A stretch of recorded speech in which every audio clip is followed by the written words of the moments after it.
This round is called If This Is the Answer, What Is the Question? On the board are 6 categories. Joe, which one would you like? Home news, please. OK, your category is home news. The answer is 10 minutes. What is the question? 10 minutes. Is that sobering up time for a budget airline pilot? Is it how much of 2006 can Pete Doherty remember? Is it what is the life expectancy of an Iraqi greengrocer? What's the maximum length of time a man can tread water once he's been handed a hippo? Another no, though. No, I'm rolling. What kind of, like, you know, swimming lessons were you brought to? Yeah, you're doing good, you're doing very good. Now bring in the hippo, bring in the hippo. Is it something to do with education? Is it what do most kids think quarter of an hour is? I know the answer. It is something to do vaguely with education. Oh, it's how long are new lessons going to be? How long are some new lessons? Yeah, Mandarin specifically. Yes, it is. Absolutely. Very well done, Russell Howard. Very good. Now,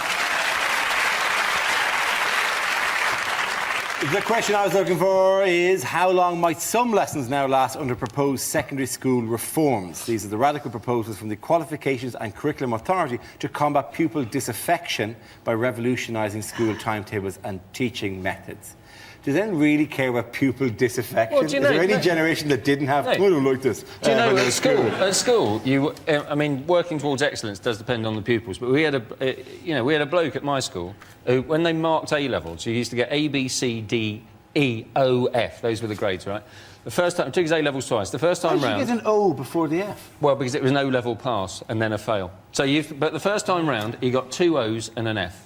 He retook them, he got 2 F's and an O. And he was delighted because he could spell F off with his A-level results. But it's amazing. See, that's the kind of kids you're working with. But that's all you do at school. We had a maths teacher called Mr. Winter, and he had a comb over, right? And we used to play a game called Tilt the Wig. And the aim was to get him so angry that his hair would flap down by one side. And you cannot get told off by a grown man whose hair is flapping down. It's the most fun. It's like when you go 10-pin bowling with your mates and they go and get a drink and you fiddle with their name. They come back, they bowl, they get a strike, they turn to celebrate, and above them in flashing letters it just says, "I touch kids." It's that level of giddy joy, you know? Totally oblivious to the fact of it. This is part of the new proposals, isn't it, that they have things like 10-minute classes to shake up education and they have they combine subjects and stuff like that. It is genuinely a proposal that you would get different teachers to add it. And the one suggested by the man from the Qualifications and Curriculum Advisory Board, whatever it is, was that perhaps the PE teacher could come around and tell you about great historical example of sporting figures and their leadership. Which is Could there be a worse idea? I mean, you're sitting there as a history teacher trying to tell people about life in the trenches in the First World War. A guy comes in a tracksuit and starts going on about the life of Graham Souness. I think they combine religious education and biology, so then you'll know where babies come from, but you'll also know it's a sin and dirty and bad. The other suggestion was... One of the examples was anatomy, where you could have your science teacher and your PE teacher giving the lesson together. The danger then, isn't it, if you forget your Bunsen burner, you know, you may have to do the whole lesson in your pants. The whole scheme seems to be, what else can we get the PE teacher to do? They're not also introducing they're trying to introduce new things, like you can do archery and skateboarding, apparently, in school. And what's going to happen there is you're just going to get a whole new type of drive-by shooting. That'd be great. Mothers of gang members pleading for quivers to be taken off the streets. It is. But you should be able to hear the roll, pat, roll, pat. Oh my God! Quick, duck! There was an example given actually of many of the new sports, and they suggested skateboarding and golf. As if there's, you know, in a Venn diagram, just to bring maths into this, a Venn diagram that includes kids who skateboard and kids who play golf. There was no intersection there at all. I was thinking you were saying it was skateboarding while golfing. No. Like, that's brilliant. That's like sort of council house polo. That's a fantastic idea, isn't it? All these new sports are because Blair thinks our kids are too fat. You know, that way they eat too much sugar and too much salt and too much fat and stuff. And I read a really frightening thing the other day, that if you leave a fat kid in a glass of Coke overnight...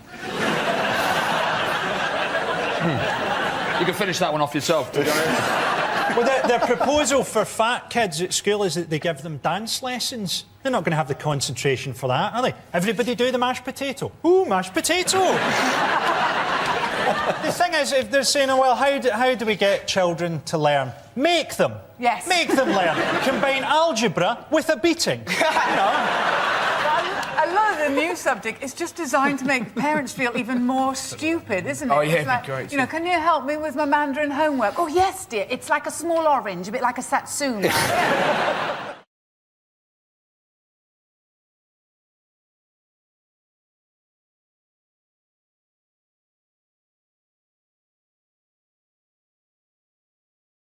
Okay, here we go. Let's spin the wheel. And the topic is growing up. That's offensive. I think my parents always wanted me to be really, really grown up. Like, I remember years ago, my parents coming into my room, confiscating all my toys and saying, you're too old for teddy bears. And I was so upset, I just stormed out the house and I just drove. I'm a proper grown-up now, though, and I can tell I'm a grown-up because of my pyjamas. Like, you can all tell you're grown-ups because of your pyjamas, because, like, when you're a kid, I'd wear pyjamas that had, like, immature things on, like Disney characters and stuff like that. But now I'm a grown-up, you know, I wear pyjamas that have got more mature characters on, like the Cast of Atonement. I mean, my 11-year-old cousin, we've both got Harry Styles pyjamas, but hers say One Direction and mine say Dunkirk. Obviously, slippers is the only exception to this. Slippers only ever have grown-up characters on because it's only grown-ups who wear slippers. No child in their right mind is wearing slippers, and if your child is wearing slippers, keep your creepy Jacob Rees-Mogg child away from me. When I was growing up, all I ever wanted to be was I wanted to be an astronaut. I thought I can be an astronaut. I've only got 2 weaknesses, being vague and another weakness. No, I can be an astronaut, but the problem is, if you tell your teachers you want to be an astronaut, they say, no, you don't need to study that. You need to study Shakespeare. The only way you can become clever is if you study Shakespeare. That's not true. Shakespeare didn't study Shakespeare. He went on to become Shakespeare. Shut up, shut up, shut up. I'm just annoyed at myself because I didn't realise to be an astronaut you've got to be good at science, and I didn't listen during science, and now I don't remember any science. Like, I remember the basics. I know stuff like if you put a tooth in some milk, you will lose your job at Cravendale. But I get annoyed at what I do remember and what I don't remember, and I find it unfair. I find it unfair that for 7 years of my life, I had to study physics every single week. I don't remember any physics. Yet in 2003, I saw half of Johnny English. I still remember the name Pascal Sauvage. Thank you very much, Brad.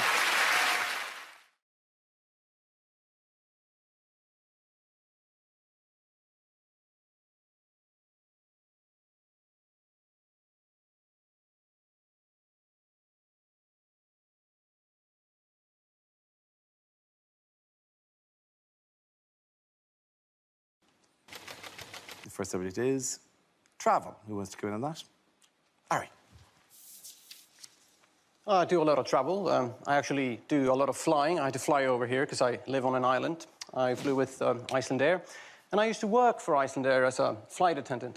It's actually quite common to only have, like, men serving the food and only women flying the planes. And this is the 21st century, after all. But a lot of the passengers are, like, elderly men from the 20th century. And it was so much fun to be on those flights with the trolley, because you get to see the elderly male passenger reaction to 2 men with food, which was usually like... Look, Gunnar, the captain himself is bringing coffee for us. Hang on, who is flying the plane? And then a woman would do the announcement, politely, professionally, like, ding. Ladies and gentlemen, my name is Sigríður Einarsdóttir. I'm your captain today. We'll be flying to London Heathrow in approximately 3... And these old men would be like, it's a woman, it's a woman, it's a woman, it's a woman. It was like a musical number starting, it's a woman, it's a woman, it's a woman. How could this happen? And they would, like, ask, like, excuse me, is it really a woman flying the plane? And it annoyed me so much that I always said, yes, and she's having her period. You have a problem with that, old man? And they would ask, like, is that allowed? Of course it's allowed. What's wrong with you? It's ridiculous. In fact, I trust a woman way better to fly a plane than a man. They seem to take it more seriously. I can understand everything they say during the announcement. I never understand the male pilots at Icelandair. They all sound the same. Ladies and gentlemen, this is Captain the first, but my experience a little bit of a delay because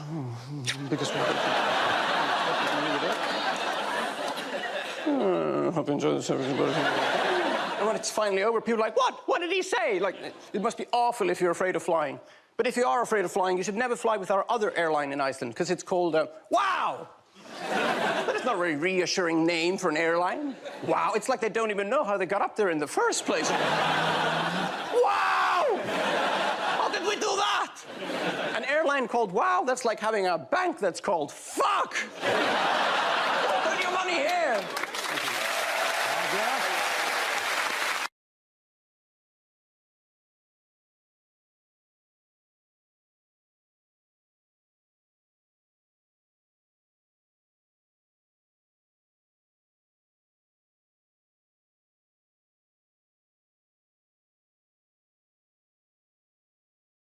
Now we play a round called Mock the 9 o'clock News. This game involves Zoe, Stuart, Andy and Russell. So if you could make your way to the performance area, please.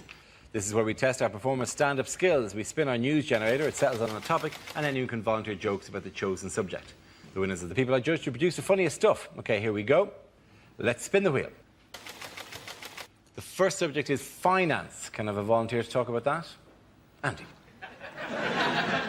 British Airways, their answer to the credit crunch, they've asked their employees, can you come into work for nothing for a month or take a month off unpaid? There's a tricky choice, isn't there? And who is going to want to fly British Airways? The last thing you want to hear when you get on the plane, this is your captain speaking. I'm not being paid today. Good luck. I am looking forward to seeing the credit crunch version of Monopoly. You know, instead of getting £1,500 from the bank, you have to lend the bank £1,500. And then everybody keeps on going round the board with nobody buying any property whatsoever, because they always think it's going to be cheaper next time they go around. Well done, Andy. OK, let's spin the wheel again. The subject is Sarah Palin. Who wants to talk about that? Sarah Palin. She was apparently an ex-beauty queen of a town in Alaska called Wasilla. And the press were very keen on this. They kept saying, you know, the beauty queen, Sarah Palin, the ex-beauty queen, the beauty queen, Sarah Palin. Let me tell you something, people. Wasilla is a very, very small town. Population 8, possibly 9,000 people at the best of times. To call it a one-horse town is to over-exaggerate the number of horses in that town by one. They timeshare a horse with another shithole down the road. Now, my brother used to live in Anchorage, Alaska, and I have been to Wasilla, and in the 5 minutes it took us to drive across Wasilla, I was voted beauty queen of Wasilla. It was no big deal, honestly. An otter and a caribou came second and third, respect. Thank you very much, Joey. That leaves us with Stuart and Russell. Let's spin the wheel again. The next topic is men's health. Who wants to come in on that? Russell. I went to the doctors recently with anal issues. I thought I had cancer, not I can't put my CDs in order. But it's a terrifying moment, right? So scary, because in your head, I'm going to die, I'm going to die. And I went there and I took down my trousers. Obviously, we had a chat first, and it just... I'm not very well. You see that, mate? This is a chip shop. You've never done it slower in your life. I was just peeling them down. I got them down to about there. Just heard his booming voice go, in the other room. You have a decision to make there. Do you pull them up or do you waddle with pride, right? You waddle, that's what you do. When you waddle, you can't help but giggle. The last thing you need is to be giggling is before a man's going to pop his finger in your Richard, because now you're a wiggling target, right? I'll be honest, when the finger goes in, you're not laughing anymore! You're like a red arrow! And that's the moment they chat. How you doing? Fine. Can you draw the curtains? We've gathered quite a crowd. Look at that, it's Atrium Steps and he's getting violated. I'm Russell!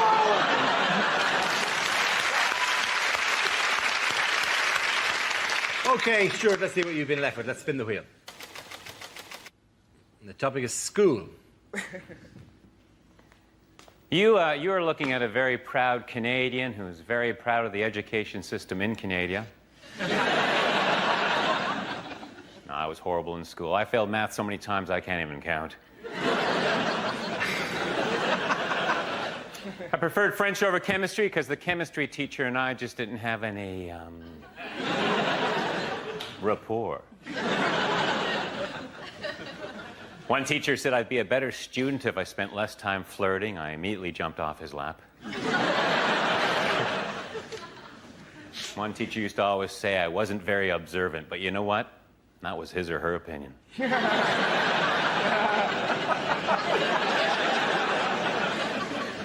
I was going to join the debating team, but someone talked me out of it. In high school, I was voted most likely to reminisce.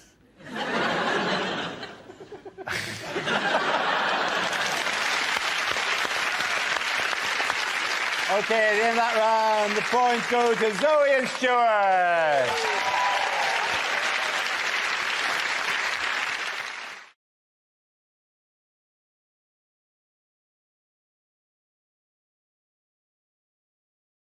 So that leaves us with Hal. Let's see what your topic is. Let's spin the wheel. Topic is nationality. Ah, yes. Well, I'm English, obviously, which is rubbish, isn't it? No, it is. No one likes us. If you, I follow England at rugby, at football. Everywhere we go, we get booed. Everybody else boos us. My wife, Northern Irish, boos me in bed. Absolutely. Boo! You're rubbish! Get off! You English are crap! It's not all English people, it's just me. I was actually doing a gig in Scotland a couple of years ago in Glasgow, and I said to a roomful of Scottish people, is it true, whenever we play football, you support the opposition? And they all went, yeah, yeah, we do. I said, you know what? We do the same to you, we just never know when you're playing. But I happen to think that sort of anti-English thing, and with Brexit, means the UK is finished. Eventually, in my lifetime, the UK is going to break up. I said I was a passionate Remainer when it came to Brexit, or Ramona, or my favourite one, a sneering member of the metropolitan middle-class liberal elite. I love being called that. I love being called elite. It makes me sound like we're like super troops, you know, that go around the area in a van, keeping it bourgeois. We all screech to a halt, we jump out, we take up our favourite yoga position immediately. That cafe's no longer serving decaf soya lattes! Destroy it! Say that word! Quinoa! It's quinoa, you bastard! Thank you very much. Well done, Hal Crittenden. I can't slide. Points of both of you. Come on back.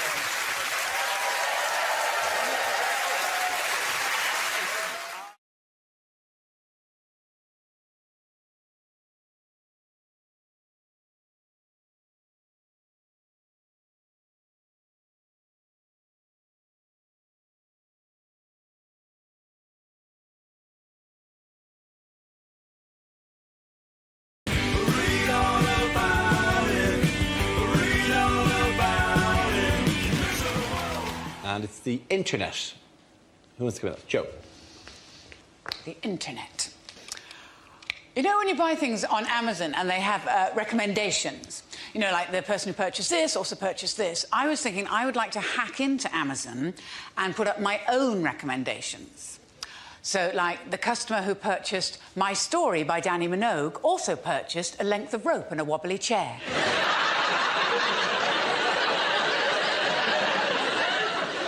Customers who bought the book Fabulous Photos of Puppies and Kittens also bought Why Men Leave. And customers who bought 50 Shades of Grey also bought a great big cucumber. Internet crime is apparently on the rise because of the recession, because we're all short of money.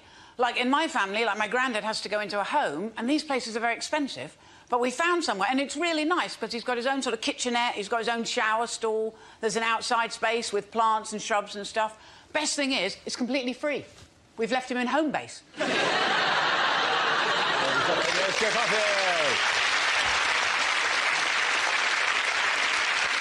OK, that leaves us with Gary. Let's see what topic you've been left with. Spin the wheel. And the topic is family. Family. Old lady names are very much back in fashion at the minute, like Lily or Elsie or Rose, and we wanted something like that for our daughter, but we couldn't decide, so in the end we just called her Nan.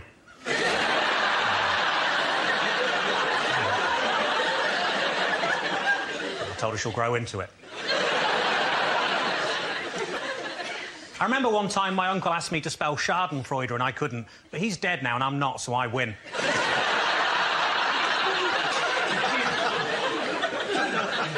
My cousin always introduces himself as Stephen with a PH, and that's because he's slightly acidic.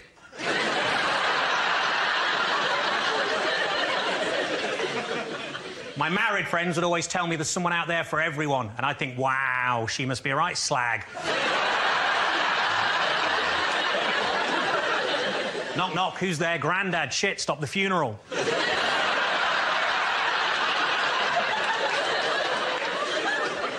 Grandad asked me how to print on his new computer. I said, just Control P. He said, I haven't been able to do that for years.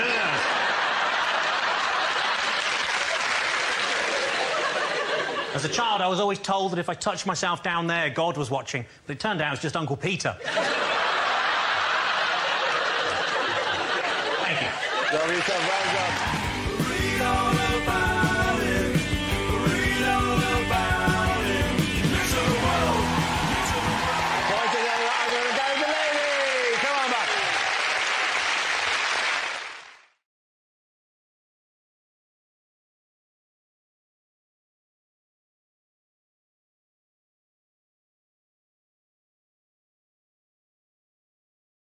Our next round is called This Is the Answer. What is the question? On the board of 6 categories. Nathan, which category would you like? Home news, please. OK, your category is home news. The answer is trains, toilets and celebrities. What is the question? Is it, if you're going to make a sex tape on public transport, what 3 things do you need? What 3 flavours come through when you're tasting English wine? Is it, according to the coalition agreement, what 3 things do the Lib Dems have responsibility for? Is it name 3 things I've left my umbrella in? Is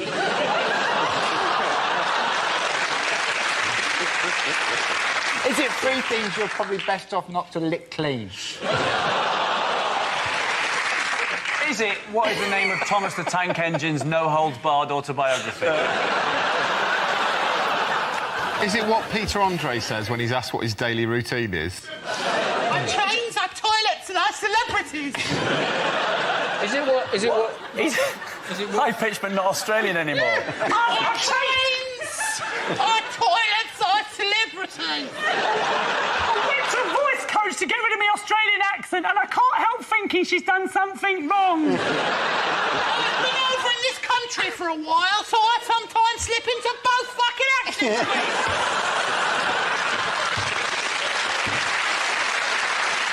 Our trains got them a 6-pack. I don't miss my jeans. And then obviously the celebrities are making the money for the kids.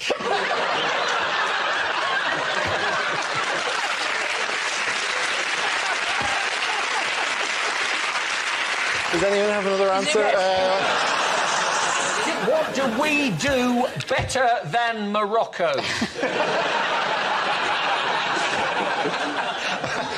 OK, can we have correct answer? Oh, I think I've got it. Oh. It's not the build-up to the correct answer, but go on. Is it name 3 things I've puked up on at the Edinburgh Festival?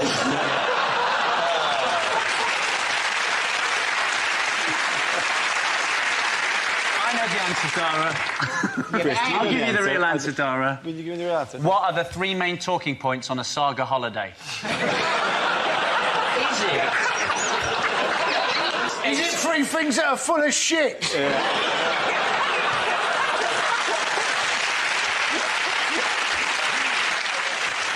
That's it on the Peter Andre thing.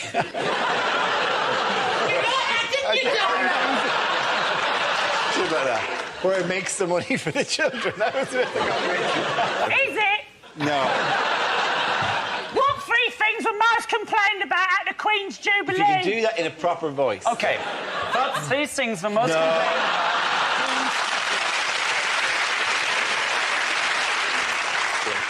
What 3 things were most complained about at the Queen's Jubilee? Very good. Thank you very much, Chris. That's very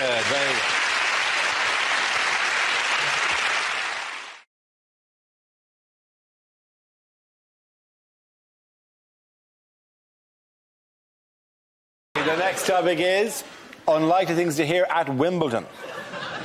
Well, at 2 sets down, let's see what he's got in his locker.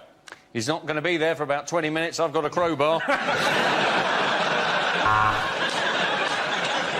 Serena Williams has been seeded. You've got to admire the bravery of that bloke. Hello, I'm Sue Barker. You may remember my father, Chew Barker.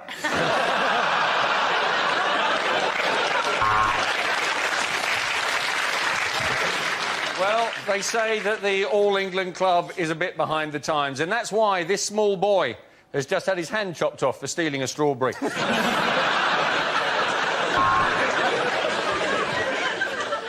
I am a tennis umpire and gay, and it wasn't easy to come out.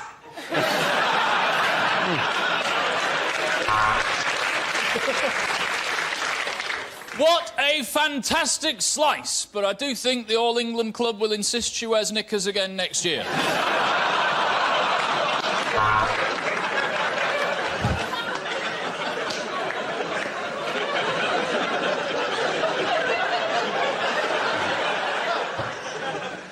Fuck off, Tim! Well, how did the umpire get up there? I think he must have used the Sepp Blatter.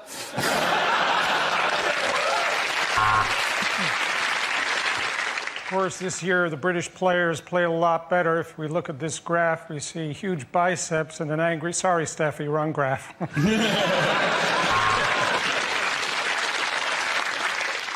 And for any of our Scottish viewers, what you can see there in that glass of Pimm's is fruit.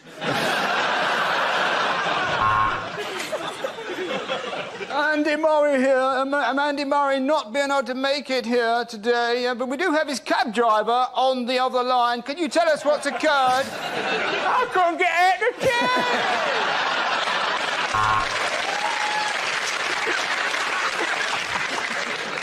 cab! And the mound has taken a real pounding in the last fortnight.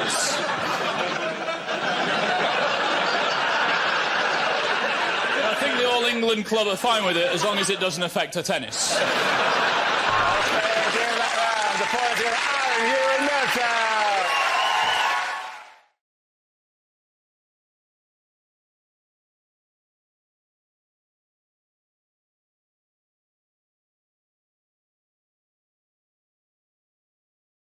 The first subject is unlikely things to hear on a consumer programme. Dear Anne, the other day I was changing my baby's nappy and he weed right in my face. Does this mean I can make a PPI claim? Well, the toilet wasn't connected and there was no water coming out of the taps, and that's the last time I have a poo in the showroom at B&Q. An important recall announcement now, as it transpires a large shipment of party poppers was mistakenly packaged as tampons.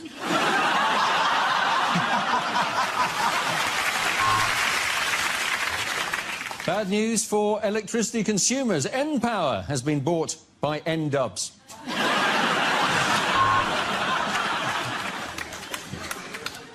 Critics say Botox is too expensive, but we spoke to 50 people who just paid for the treatment and none of them looked surprised. Mr. Jones got a nasty rash from his new blanket. Good job he kept the receipt. Unfortunately, it doesn't cover as much as his body, it's not half as warm. When they came home to find saloon doors and 6 dead Native Americans, they knew they were the victim of cowboy builders. Firstly, we'd like to apologise for the mispronunciation on last week's show, and particularly to those people who, as a result, have invested all of their life savings in ISIS.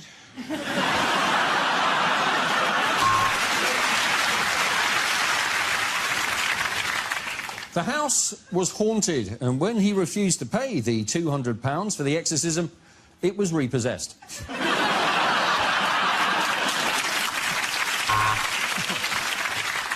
Dear Watchdog, I bought these pork scratchings, but they all taste a bit David Cameron-y. The kids were left shocked, frightened and in tears. So our advice, if you're hiring a face painter, don't book a surrealist.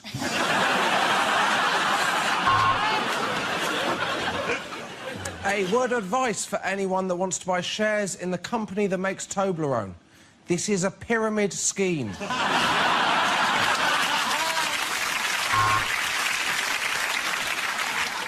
If you've been tempted to go abroad for cheap boob jobs, you might reconsider after hearing about Sally, who came back from Thailand and discovered her implants had been filled with helium, and now they've gone tits up.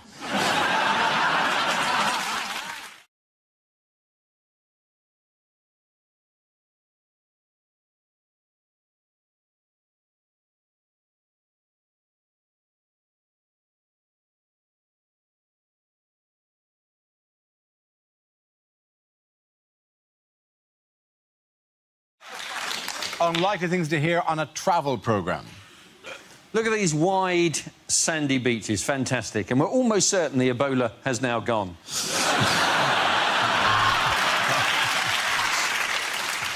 And the most wonderful thing about a trip to China is you get the opportunity to meet the child that made your trousers. Yeah, I said it. Southend is a lot like Las Vegas. It's the only other place in the world where you can play for sex with chips.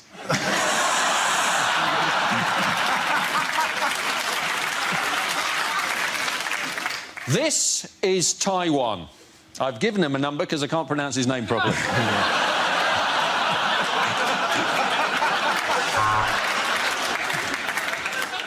I'm Danny Dyer, and welcome to Italy's quaintest vineyards.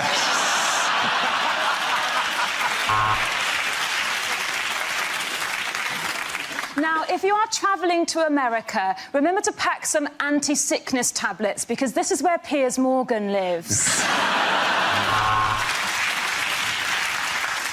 Running, cycling, rock climbing, you'll do anything to get out of this shithole.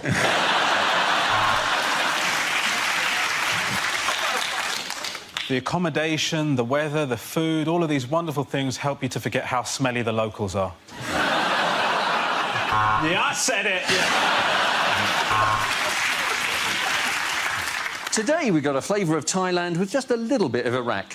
I'm in a branch of Thai-Rack.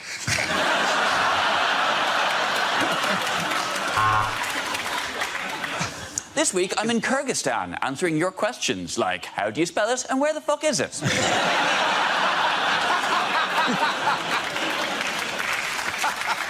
So, here we are in Lewisham. Now, it is a very impoverished area, but there's a lot to see and do if what you like seeing and doing is crime.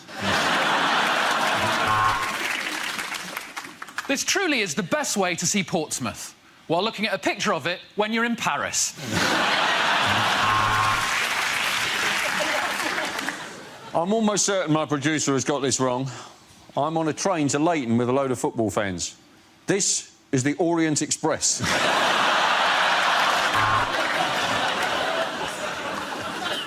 Something about travel. Yeah, I said it.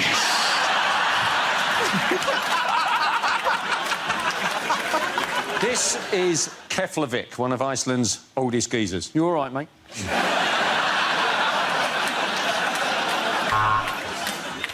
When you arrive, why not try island hopping, or as it's also known as river dance?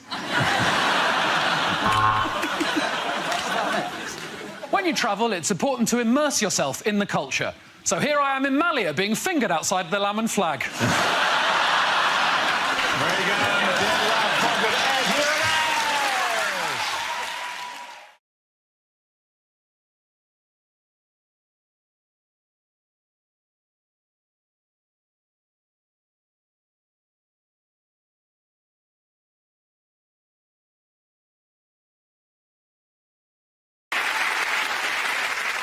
We start with a round called Headliners. Here's a picture of Gordon Brown, but what does BLSC stand for? Is it Brown Lifts See-Through Cucumber? Bungle loses showbiz costume.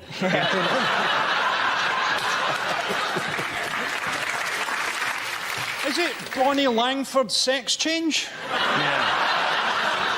To be honest, what a world it would be if that's the answer. More likely to vote for him if he was Bonnie Langford. Really? What an extra poster as well. Gordon Brown, because I used to be Bonnie Langford. If you don't vote for me, I'll scream and scream and scream. Has he just been asked to describe himself and he's gone, balls like swinging coconuts? Has he just been asked to describe himself and he's gone, bad leader, shocking chancellor? Yeah. Having it. We're having it tonight. Is it Brown levitates scared child? The one that's just out of shot. Has it got nothing to do with Gordon Brown? Is it Berlusconi's lover, 17?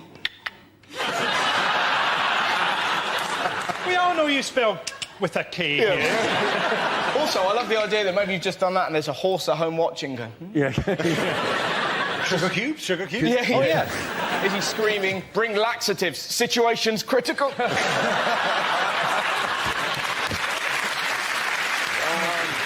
Listen, let me move you towards the correct answer. Is it Brown's leadership style criticised? Yes, it is.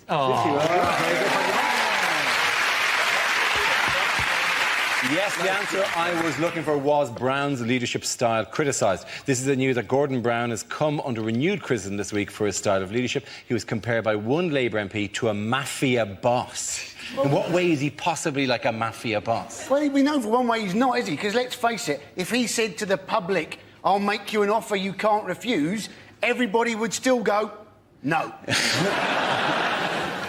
Is it a case of mistaken identity where somebody thought they woke up next to a horse's head, but what they'd actually done was just fallen asleep in a cabinet meeting next to Margaret Beckett?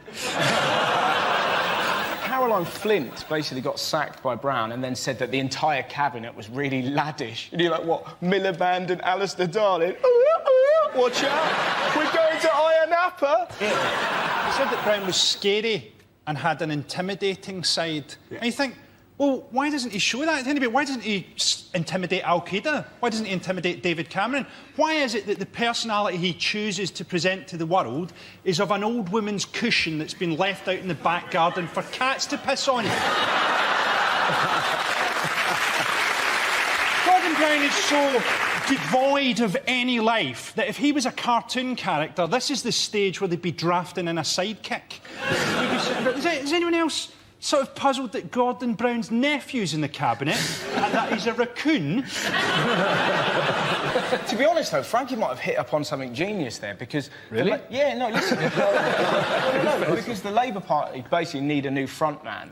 And the raccoon idea is good, but they should go for that little fella out of the Compare the Meerkat advert because he is possibly the most popular thing in the country. Yeah, he is. Imagine that. Simple. Clicks his head, economy fixed. Meerkat! Why is he Russian? Why is the meerkat Russian? I've never understood that. Was he dressed up in a stately home? These are questions... Never been made clear to me. You're making the mistake of imagining that we need something popular to defeat Gordon Brown. You know, you don't need a meerkat. Herpes would beat Gordon Brown. Let's be honest. You mean more as a psychic? I don't think herpes would make a good psychic, though. I'm Gordon Brown, and here's my psychic. Yeah, you can see it manifest itself in the corner of my mouth. They said, haven't they? They said he needs to tone down his dark side. Yes. They appear to have confused him with Darth Vader. But maybe they're right. Maybe it's going to turn out, in fact, David Cameron is, in fact, Gordon Brown's son. Wow, we broke it first. I'd love if that happened. Because Cameron, by the way, Cameron, big fan of the show, by the way. I met Cameron during the week in BBC Radio 2, just in the corridor, and he went, hello, and I went, hello, and he went, oh, yeah, MockTheWeek, very good. That Boyle chap. What did he mean by that, do you think? I don't know. We just kind of went, because we both like, I had nothing more to add. You sure it wasn't just on his hit list to MI5, that Boyle chap? Make it look like an accident. This was a criticism made by female Labour MPs, yes. Wasn't it? Because they're not been put in the new cabinet. Yeah. Who wants to be put in Gordon Brown's cabinet? That's like being handed a set of pilot goggles by Emperor Hirohito.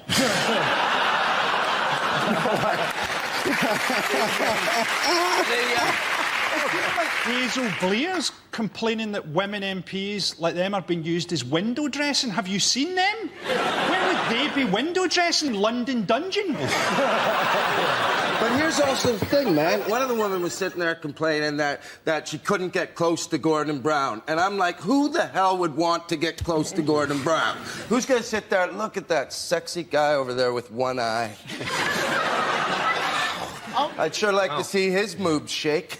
I was wondering maybe Gordon Brown could use his disability to his own advantage. You know, maybe he could say, oh, well, yes, I did see the recession coming.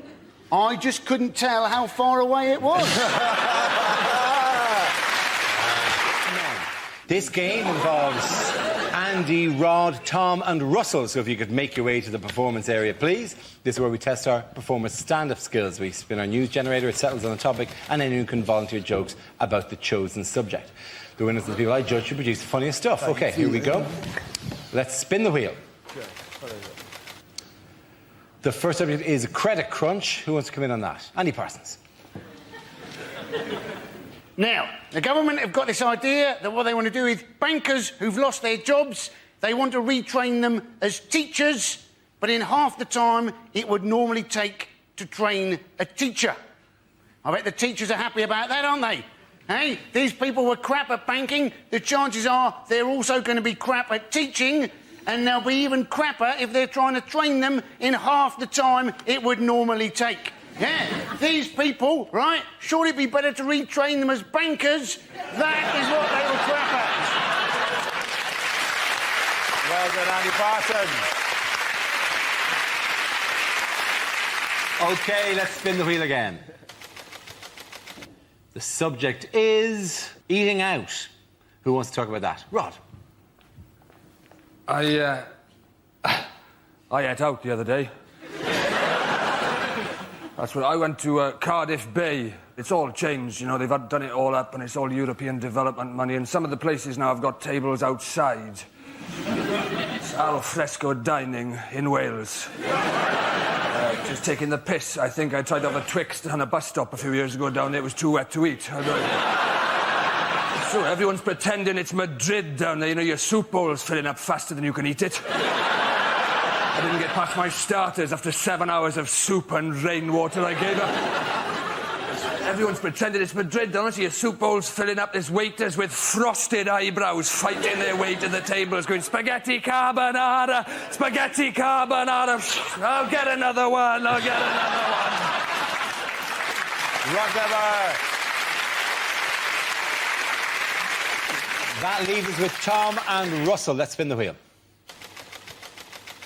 The next subject is extreme sports. Who wants to come in on that? No, go.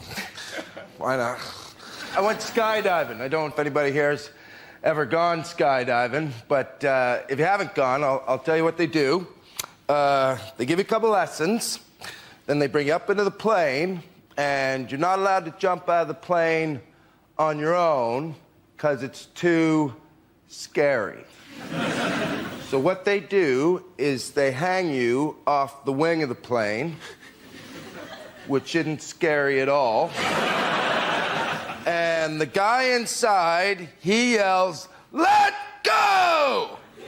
3 times. Then he gets mad. Starts kicking your hands. 'Cause I'm not letting go.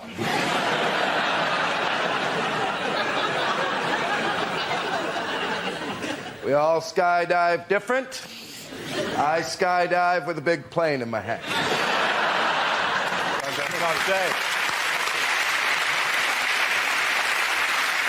OK, Russell, let's see what you've been left with. Let's spin the wheel. Topic is families. Well, families are quite peculiar. Mine are wonderful. I went to Brighton the other day, and my uncle was like, "Watch out, it's full of gays, and they'll get you. They'll get me. They're gays, they're not ninjas. Not gonna..." I'm so glad that I was raised by lunatics. I remember one of the weirdest stories I had happen to me when I was little. I was 8 years old. I was in Lanzarote. I just put some rubbish in a bin. I came around a corner and I was confronted by 2 werewolves, right? Turned out it wasn't werewolves, it was my mum and dad. Ah, ha, ha, isn't it hilarious? Not really, I've shat myself, right? But I've only recently found out they did not buy the wolf masks in Lanzarote. They bought them in England, which is beautiful and chilling at the same time. Look what I've got, David. Couple of wolf masks. You know, you don't like wolves, don't you? Captain Shitterbrick next door. Well, let's put him on now, scare him. Can I hold you just there, David? Can I wait until we're in a foreign country, get him really out of his comfort zone, and then properly shit him out? Families. Well done, Russell. Point it in and go to Rod and Tom. Our next round is called If This Is the Answer, What Is the Question? On the board are 6 categories. Rod, which category would you like? The media, please. Right, the media, OK. The answer is 1 million. What is the question? How many Asian children are Brad and Angelina planning to adopt? Is it, how many times could I punch Adrian Chiles in the face without making him uglier? Is it in a poll of 1 million people? How many people hate Cristiano Ronaldo? Is it? Yeah, clearly neither he nor his mother were in the poll then. No. Is it how many men will take their kids to watch Harry Potter this week simply to see how Hermione's getting along?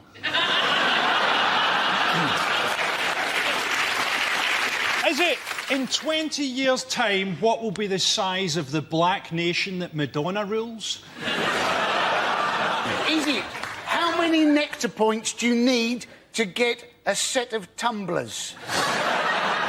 How much of the money that Amy Winehouse made from the song Tried to Make Me Go to Rehab has she spent on rehab? Is it by what percentage would the situation in the Middle East be improved if we gave George Bush to the Taliban?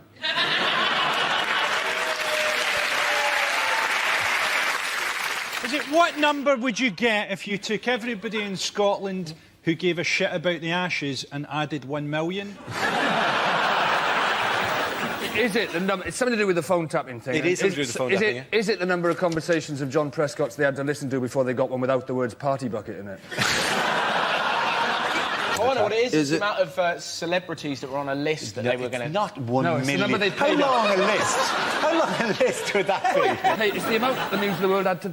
That's paid out so far to people who have accused them of tapping their phone. Absolutely. Well done, Rod Gilbert. Absolutely spot on. Very good.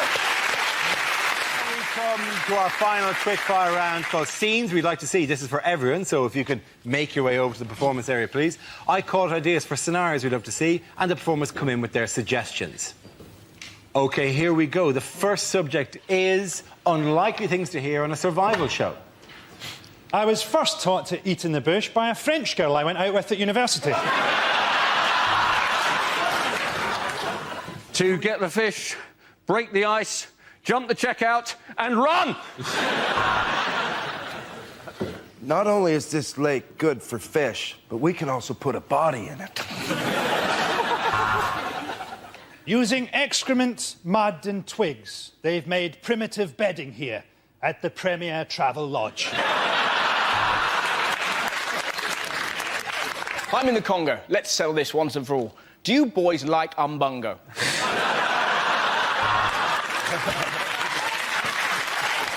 Here I am in the jungle.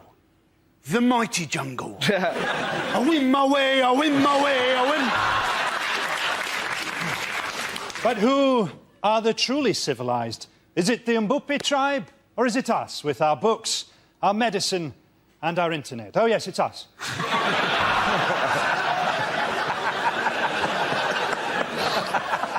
Of course, food is a scarce and valuable resource to these tribespeople. So I've just bagged myself 2 nights with this fella's wife for a Twix.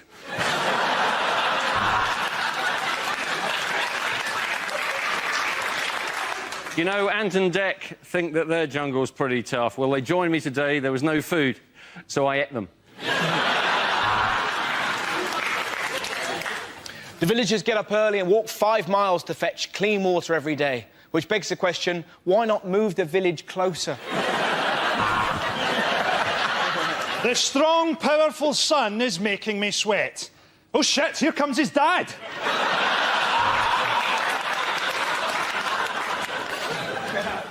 I've been living in these woods for 3 weeks now, but that's what happens if you're married to the Home Secretary and she catches you watching porn. I'm Bear Grylls, and this is my brother, Wolf Stir Fry.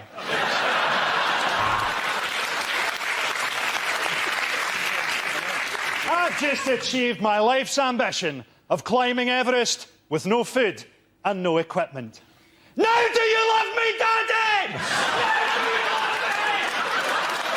OK, the next topic is unlikely things to read on a packet. Ragu sauce. If you gave this to someone who is actually from Italy, they'd punch you in the face.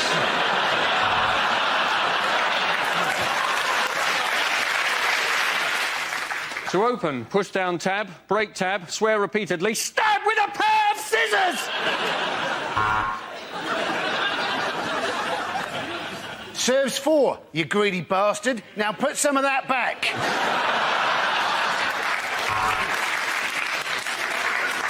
Viagra are proud sponsors of Andy Murray, for people who can only ever achieve a semi.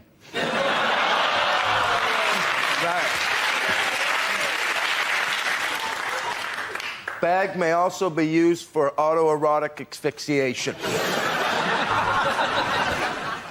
Fair trade coffee. If you don't like it, you're racist.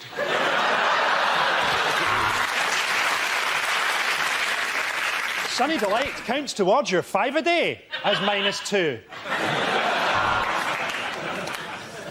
To stop diarrhoea, take 1 teaspoon and shove it up your arse. Adults and children over 12 years. Try not to get those two mixed up. Cup of soup. Just add soup. Best before date, Rohypnol. Serving suggestion. On a plate, you thick moron.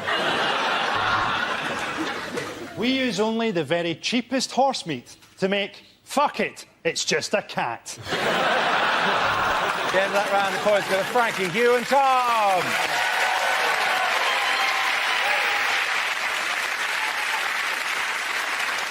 That is the end of the show. This week's winners are Frankie Boyd, Hugh Dennis and Tom Stade. Commiserations to Andy Parsons, Rod Gilbert and Russell Howard. Thank you for watching. I'm Dara Breen. Good night.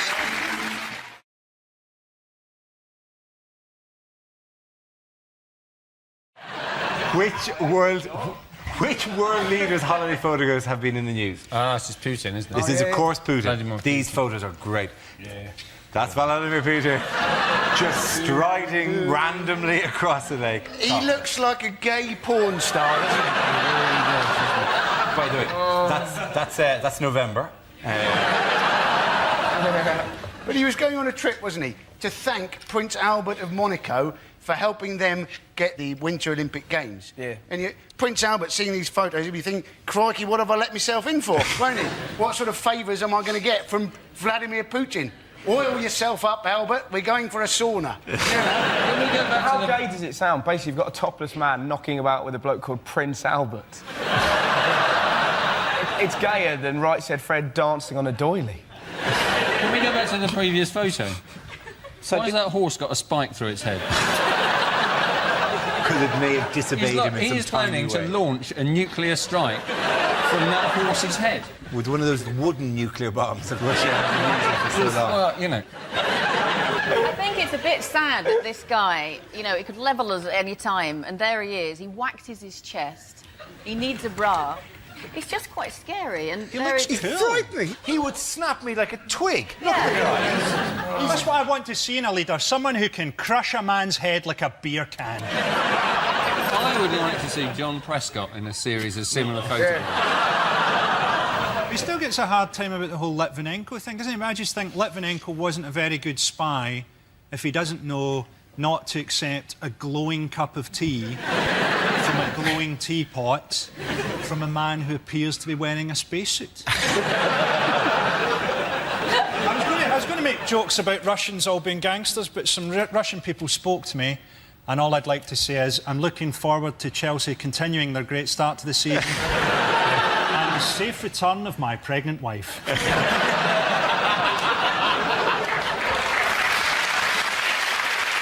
At the end of that round, the points go to Russell, David and Andy.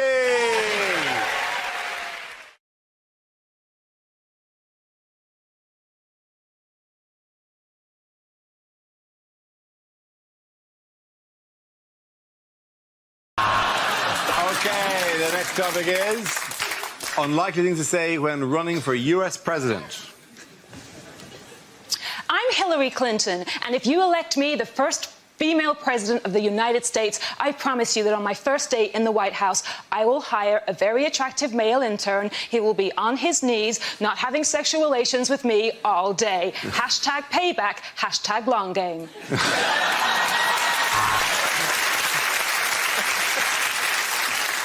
I want to go to Washington. Why? I want to see what color the White House is.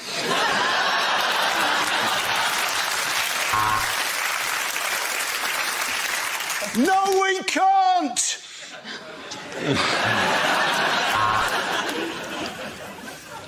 The name Clinton is in the DNA of the White House. In fact, the DNA of Clinton are on the walls of the White House. I know the value of family because I sold one of my children to pay for this campaign.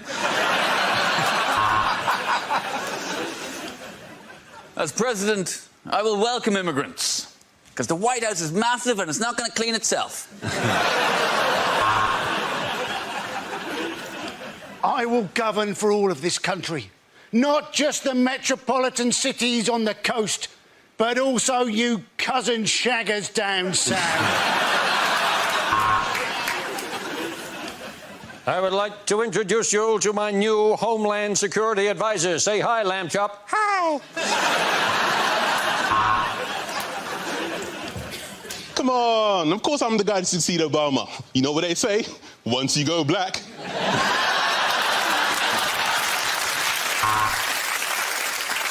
If you elect me America's first colourblind president, I will do everything I can to uphold the values of the brown, white and green.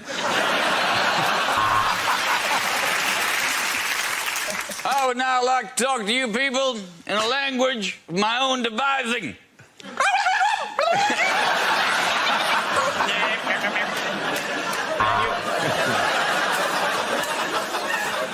I want to put more boots on the ground in Afghanistan, and also 2 more branches of Paper Chase.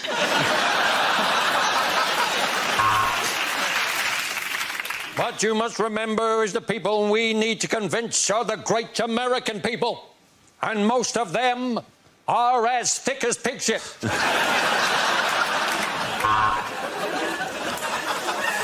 I'd like to apologise for Mr. Trump, which is what I say when I've just farted in bed.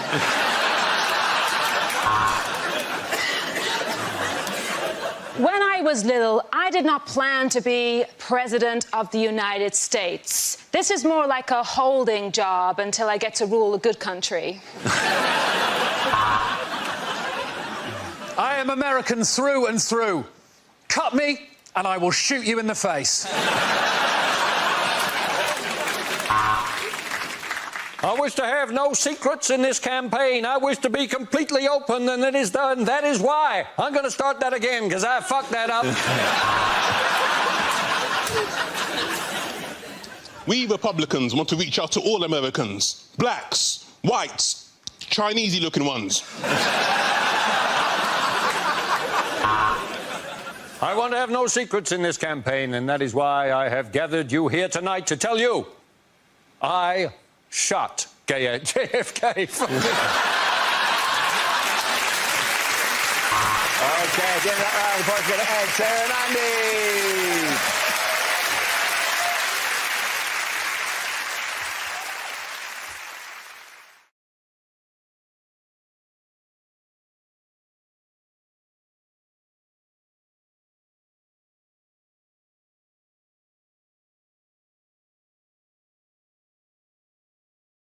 Okay, here we go. The first subject is unlikely lines from a superhero film.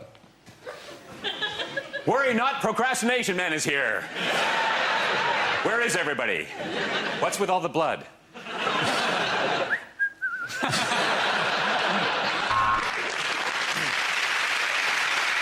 Cat Fat woman, what did I tell you about not shitting in next door's garden?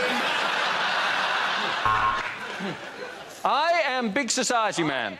I could do it for you, but I'd much rather you did it yourself. Prepare to meet a new breed of sex-change superhero in the X-Men. Yes, I do believe a man can fly, but only if he's carrying under 100 mils. I am Parking Review Man. Where's my check?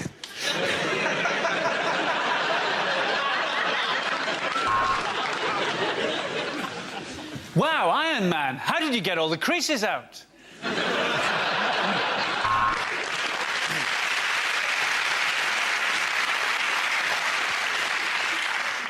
Just call the police.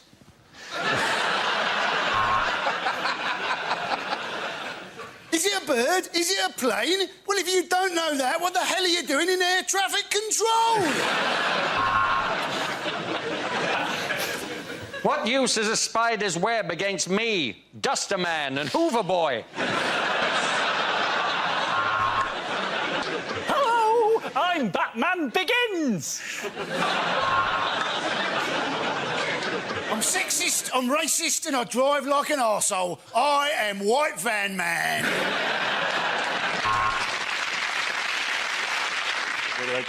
Should I do... Yeah, you're doing it. This is part of it. Oh, shit.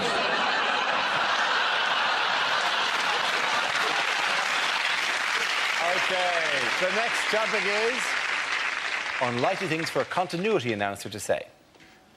And now, to upset children everywhere, it's Peppa Pig in pepper sauce. Oh, God. Oh, God. And Nigella will be back at the same time next week. Up next, Ryan Giggs appears on Footballers' Wives.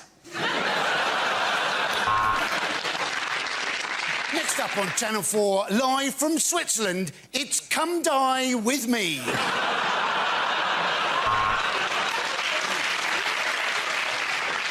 And now for a special episode of Planet Earth, where 6 chimpanzees will watch David Attenborough have sex.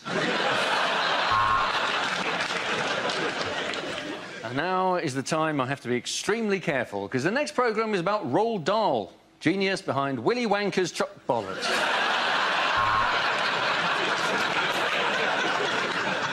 Next on the History Channel, World War II in colour. Look away if you don't want to know how it ends. Just to clear up some confusion for our regular viewers, ITV 2+1 is not the same as ITV3.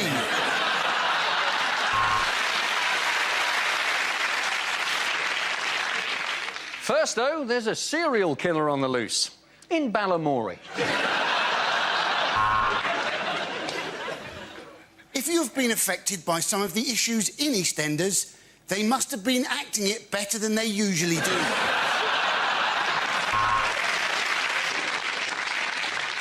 And now, Gordon Ramsay's Kitchen Nightmares for the hard of hearing.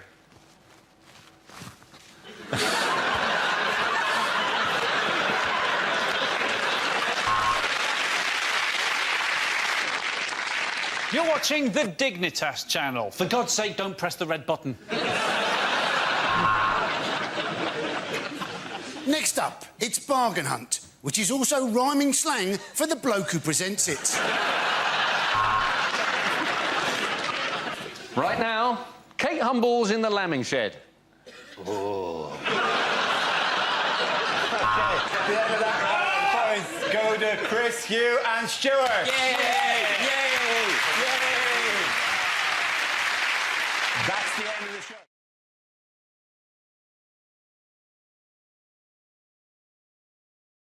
Now we play a round called School of Hard Mocks. This game involves Rob, Andy and Stuart, so if you could make your way to the performance area, please. This round is a stand-up challenge. I launch a wheel of news, and whoever chooses to stop, one of our performers must step forward and talk about that subject. The winner is whoever I think is the funniest. OK, here we go. Let's spin the wheel. The first subject is consumerism. Who wants to come in on that? Andy Parsons. So we always like to have a go at politicians, don't we, for getting us into debt. But we're also addicted to debt, aren't we? People waste their stuff. Well, you know, loads of nonsense, isn't it? Things like personalised number plates. Don't ever do it. Anybody can get a personalised number plate, yeah? You can change your name by deed poll for a tenner, right? Just change your name to your car registration number.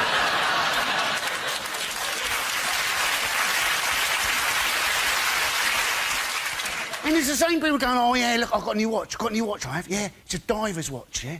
Goes down to a depth of 200 metres, this does. 200 metres is the depth of the North Sea. If you find yourself at the bottom of the North Sea, you're not diving. The ship has sunk, the air bubble is running out, and it's going to be little consolation you know what the bloody time. Thank you very much, Andy Parsons. OK, let's spin the wheel again. The next subject is food. Who wants to come in? Rob. I like food. I eat it most days. The thing is that I've moved out with mum's now, so I go home and see my mum and dad, and I'm excited to see them, but I'm more excited to see the contents of the fridge. But she's on a diet, my mum, right? She got all the brothers round, me brothers round for a Sunday lunch. You know what she did, the old family, for Sunday lunch? Couscous. For lunch. Right? I rang Childline, they didn't want to know. I don't trust couscous, to be honest with you. Anything you put in your mouth that feels already chewed should not be in there. It's fat sand, I don't want any part of it. Right? She served it with toasted pita bread. Have you ever toasted pita? Anyway, why is it so hot? Had a bit of folded bread, what's its problem? A bit of toast pops out warm and toasty, the pita's on fire. Once you get past the hour, I've got the dragon breath inside to deal with. There's only two things in the world hotter than toasted pita bread. One's the sun, yeah? And the other's a cheese and tomato toasted sandwich. What's that prick's problem, right? What's his problem? Do you know what I mean? The cheese, I've not got a problem with the cheese. The tomatoes?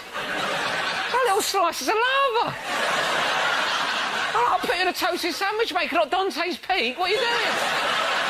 You bite into it, anchor onto the slice, you pull the sandwich away, the slice stays, slaps you on the face, burns your face off. 3 days, I had a big red circle like that. I look like a thirsty dog. Well done, Rob. OK, that leaves us with Stuart. Let's see what you've got. Spin the wheel. And the topic is jobs. Where you go. Was my French teacher into golden showers? Oui.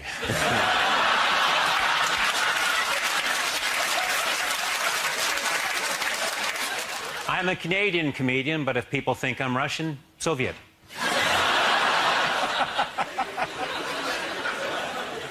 As a gynecologist, I was terrified of vaginas. I won't go into it. Very sad, I've just come back from the funeral of my coke dealer.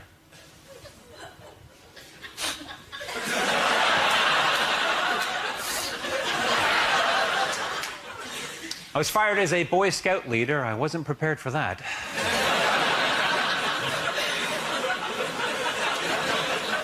I used to be a sarcastic high jump coach. Get over it!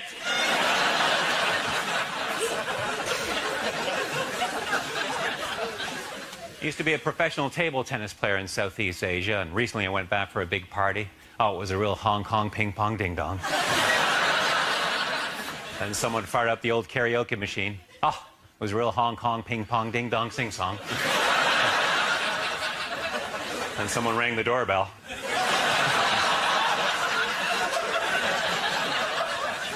Cops. It was the cops. I used to be a cop. One night a guy asked me if he could urinate on my wrist. I said, not on my watch. Thank you very much. Good night. Thank you very much, Stuart Francis. Points there for Stuart and Rob and Andy. What the hell? Come on, everyone gets points.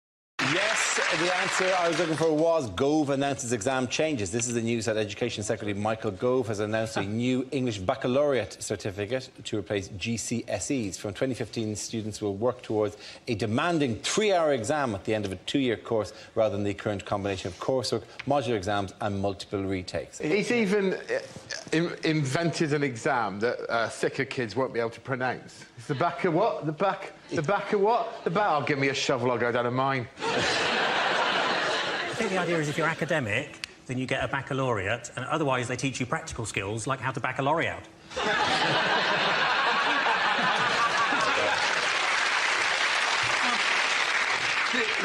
The Tories have assured us that under this system no child will be left behind, but how can we take Tory promises that no child will be left behind seriously when their leader's David Cameron?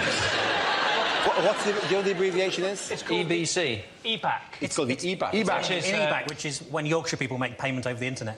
I thought that was something from Star Wars, isn't that? Yes, it was. EBAC? Do you know who hated the I bet you EBACs? can't do the impression. Your EBACs will not qualify you to run the empire. Nah. There's been a lot of debate over, you know, whether grades have been devalued, and I was discussing that recently with my nephew, Professor Timmy. So, hang on, sorry, because you know, it's one of these things that I genuinely am always perplexed about, coming from a different country as I have, with my spices and my silks. You To your nation. And there's so many great things about it, except your exams, which are mad. And not that the education, by the way, is great. I'm not saying anything about the education people get here, it's fantastic. But the exams are mad. There are people who, when confronted with an exam paper, just go to pieces completely and forget how to count, and I think it's very unfair that they are marking the papers. When I...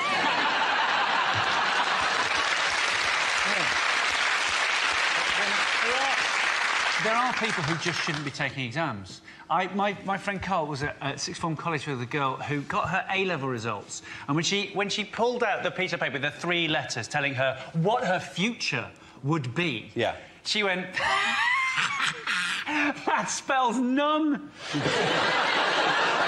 People make an awful lot about the pressure that kids are under, and I suppose they are, but speaking as an ex-teacher, that when it comes to exam time, there's far worse pressure on the teachers, because you have to spend sometimes 4 or 5 hours in those halls just walking up and down, and it's a recipe for insanity.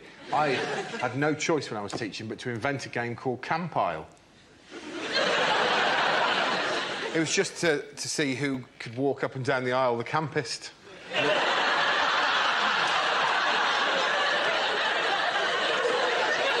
We started off just sort of slightly mincing. Honestly, by the end of it, I was walking down a full aisle of children like this. And I knew it was time for me to leave teaching when I got to the end of one aisle. Genuinely, during an actual GCSE, a kid looked up at me and went...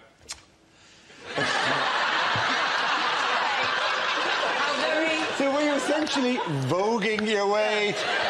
I'm not exaggerating. By the end of it, I was like... The thing is, they want to make the exams harder, don't they? You know, but surely they're hard enough already if your teacher is walking up and down, helping it up. Oh, no, I'm still qualified, technically. We'll have to cut this bit out. Really? Is that your safety net? Yeah. Oh, that's really sweet. Do you think anybody, having seen you in In-Betweeners, anybody is ever going to employ? Well, you've always got a trade. I did a gig at the University of Central England, which is in Birmingham. That's what they're trying to hide from you. And as an opening line, I said, UCE, so called because that's the grades it takes to get in. But I had to explain it to them. I'll tell you, I was in an exam when I was at school. My mate, at the back of the hall went... we were all waiting to leave. Someone at the back of the hall went... Meow. Mr. Mearden, the exam invigilator, went... and then someone else went... Meow. And then... Meow. From different parts of the hall, and it led to my favourite sentence I've ever heard come out of an adult's mouth, which was, all right, no one leaves until the meowing stops. At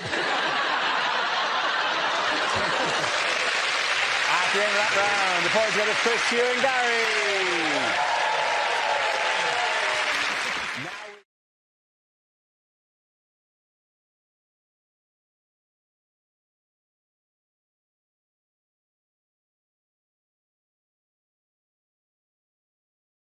We come to scenes we'd like to see. So if everyone could make their way over to the performance area, I'll read out this week's topics and we'll see what our panelists can come up with. OK, here we go. The first subject is things you wouldn't hear on Crime Watch. If you have any information about this crime or any other crime, then keep your mouth shut. Snitches get stitches. Bah, bah, bah.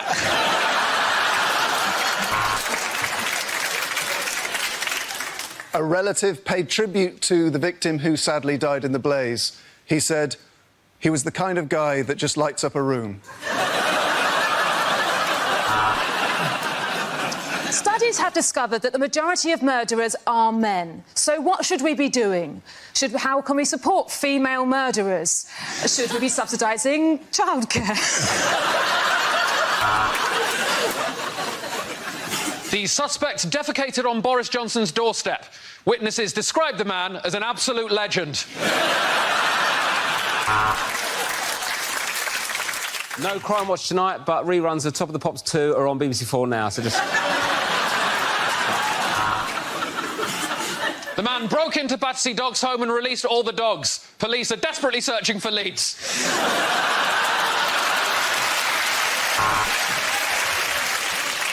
The criminals then blew the safe, but however hard they blew, it just stayed where it was.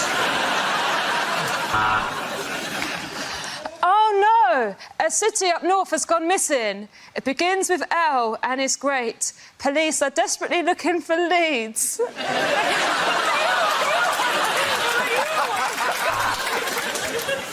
Do you like it? It's a Rolex, I nicked that. That is a Crime Watch.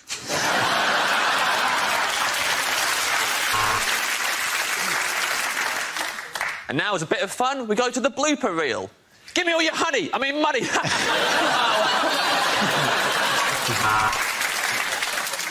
According to police, there were wet footprints leading across the bedroom carpet. Because one of us doesn't know what a bath mat is.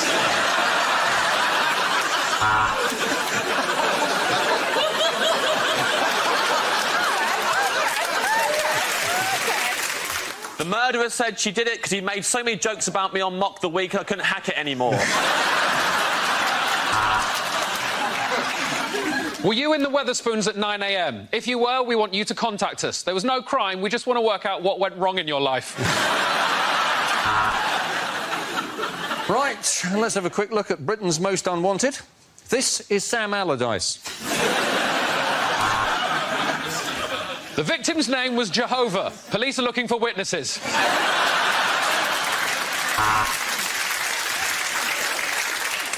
Well, you know, like greeting cards are about £4, aren't they? But if you put them in the self-service, there's no weight on them, so don't... Hello, welcome to Crime Watch.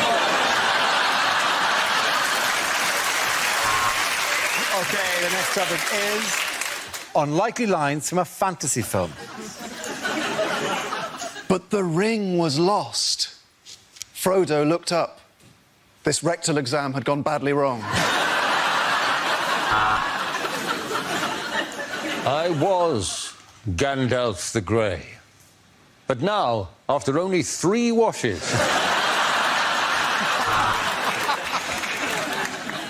Will the Mad Lord defeat the Leper Queen? Rob Beckett, Fox News, Washington. My magic powers are strong. Put any penis in my hand and watch it grow. Your Majesty, I have ridden here for 2 weeks on horseback to deliver this important message from your brother.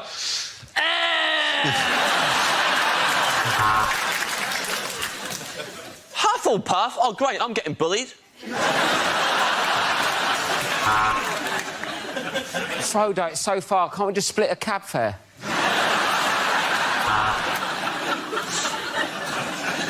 No, sorry, darling. No, that's a ticket. No, this is a double yellow brick road.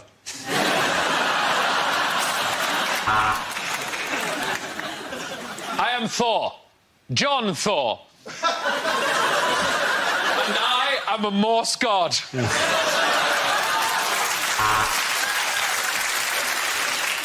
'Tis I, Merlin, Grand Wizard and supplier of Premier League sticker albums. Suzanne, a shiny. Oh, Oh no! I've been bitten by some radioactive corduroy. That means I'm going to become James Acaster Man.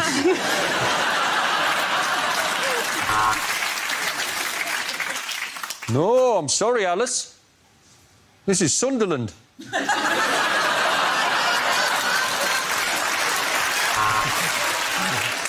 After travelling across the dark seas and desolate plains, finally I am home. I left my keys at Clive's.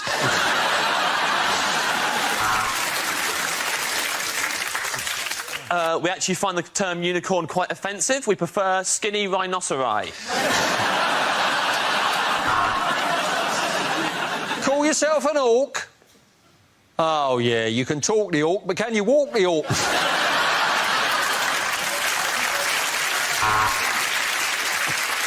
Do not go in there. It's an absolute bloodbath. It's literally a lion in a wardrobe. I cannot emphasise that enough. Killed the witch. Oh, my God! Oh, what's that? The film's gone on for 9 hours and they don't know what you're doing anymore, so you just get an army of the undead to save the day. Fucking turn it in. Okay, yeah, that round. The points go to Ed, Hugh and James.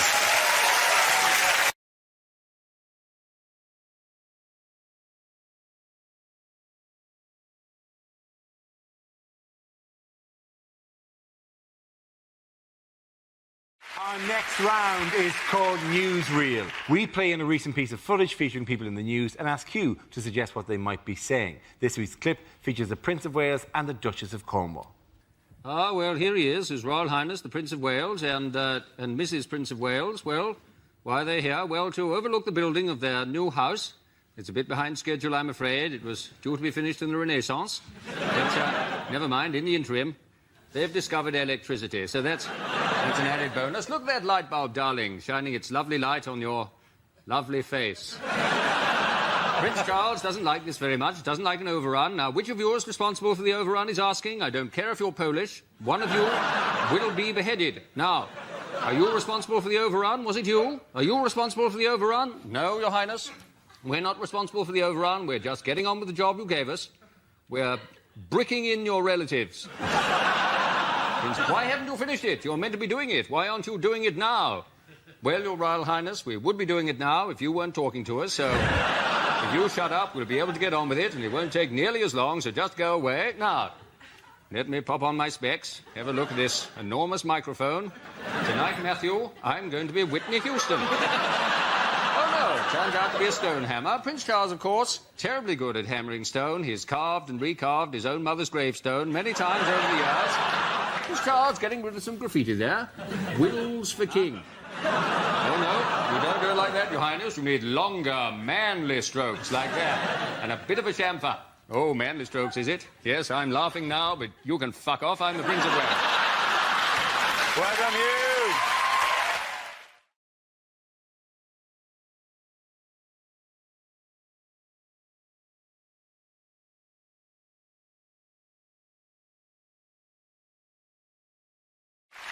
Now we play a round called Spin the News Bottle.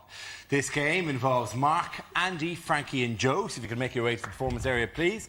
This is where we test our performers' stand-up skills. We spin our random news generator. It settles on topic and anyone can volunteer jokes. The winner is a team with the best stuff. OK, here we go. Let's spin the wheel for the first topic. It is identity theft. Mark. The simplest things now you can't do without the threat of identity fraud. Like getting a passport. I went to get a new passport, queued for 2 hours, got to the front of the queue, and they said, sorry, you can't use this photo, it's not valid. Why? Your face is too big. My face is normal. Right? It's a normal size, a bit of a beaky nose, but I can't stab someone with that. Because of terror, there's all these rules now for passport photos. Your face can't be too close to the camera. You can't be smiling too much. You can't have a hat on, gun, all this, right? What do you mean my face is too big? OK, immigration officers, maybe not the brightest people in the world, are they really going to look at your passport and go, yeah, that looks like you, except this man's face is massive? If this was you, you'd be a bloody giant. Well done, Mark. OK, let's spin the wheel again. And the subject is terror threat. Joe Coffey. I've been giving quite a lot of thought to the whole suicide bomber situation. Now, what I'm thinking about particularly is their award of 72 virgins, because I think they haven't really thought this through. Because what the suicide bomber is imagining as a virgin may be very different in reality. Because do you know who's also a virgin? My Auntie Joyce in Dublin. She's 67 and lives with 14 cats.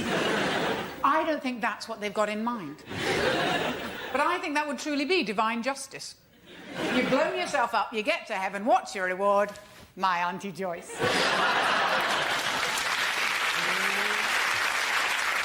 And she's keen. She's waited a long time. When you've done me, there's 71 of my friends from the church need doing as well. You'll have to do Bridget from behind. She's on a Zimmer frame now. Jerk off here!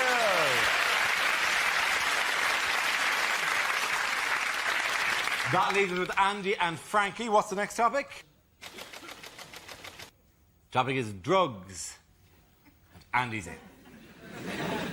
Now, it seems only 27 people in Britain died from taking ecstasy last year, right?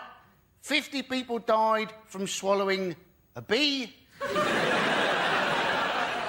72 people died attempting DIY in their own home.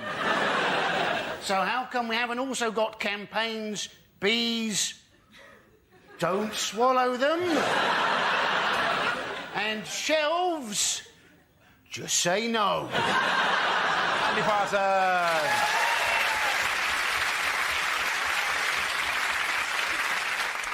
Let's see what Frankie has left. Topic is celebrity. Yeah, I've got a bit of an insight into this because I've got to that stage in Scotland where people recognise me but they don't know where from. So last week I got followed by two guys who thought that I was the wee bear from Bo Selecta.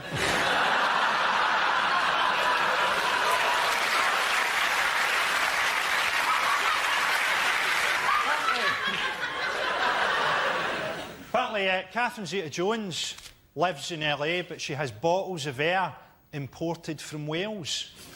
When I want my house to smell like Wales, I just kick my dog until it farts.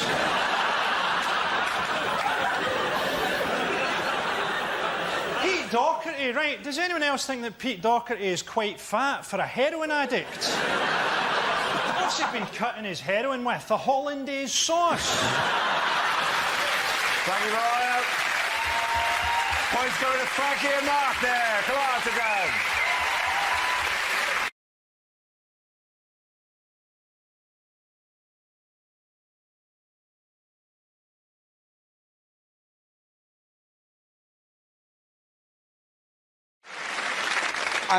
Of all weeks, this week where there's been a bank holiday in England, it would be a very good week, because I would imagine up and down the streets of England there have been millions and millions of bins left out for 24 hours because people forgot, because it was a bank holiday, that the bins would be collected a day later. I don't know if you drove to any street at night, there are loads of bins out that people forgot, because we're stupid, and frankly, we pay money so that you'll do it, so that I don't have to worry about that, and the bin fairies will come along and make the rubbish go away. Can I check something? Are you only supposed to put your bins out, what, on a certain day or something? Yeah, that is the way it works. You're not supposed to leave the bins out and after every meal walk out with a plate and just scoop them into the day. Well, there you go, that's what a maverick I am. I'm having 3 shits a day and I'm putting my bins out whenever I want. Nobody stop me. And have you ever noticed that, like, people in your street are getting more and more hostile with you? Yes. Yeah. I thought it was my appearances on this. You're probably quite charmed by that. But the fact that you just pile up household effluence. What if the time that I'm supposed to put my bin out, I'm having one of my 3 long shits? It's not like a mail train where, like, you have to hold your bin out at exactly the right moment.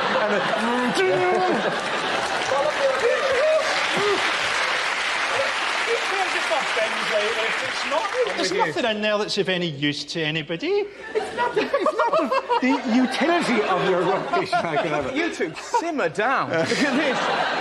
Every night after we record this show, I have to go and do the fucking bins, right? I go home, I'm not going to have to do to me. I have to separate everything I've used into every component part. Hounslow Council have given me... It's just driving me up the wall, right? Do you know about it? They give me a bag. They give me a bag. Every 2 weeks, I have to fill a bag with garden waste. I have to go to parks and collect leaves and put it in the bag.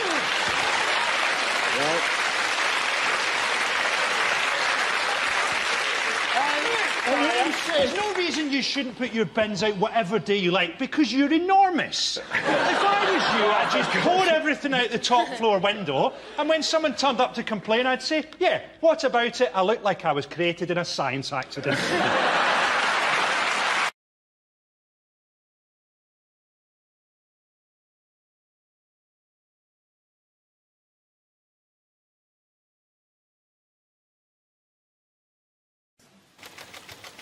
Now, the topic is family. Oh, OK, fine. I did that run very well, didn't I? So, affording your own home is very difficult in today's climate. And recently, I've been forced to live with a couple. They're called Dad and Mum. And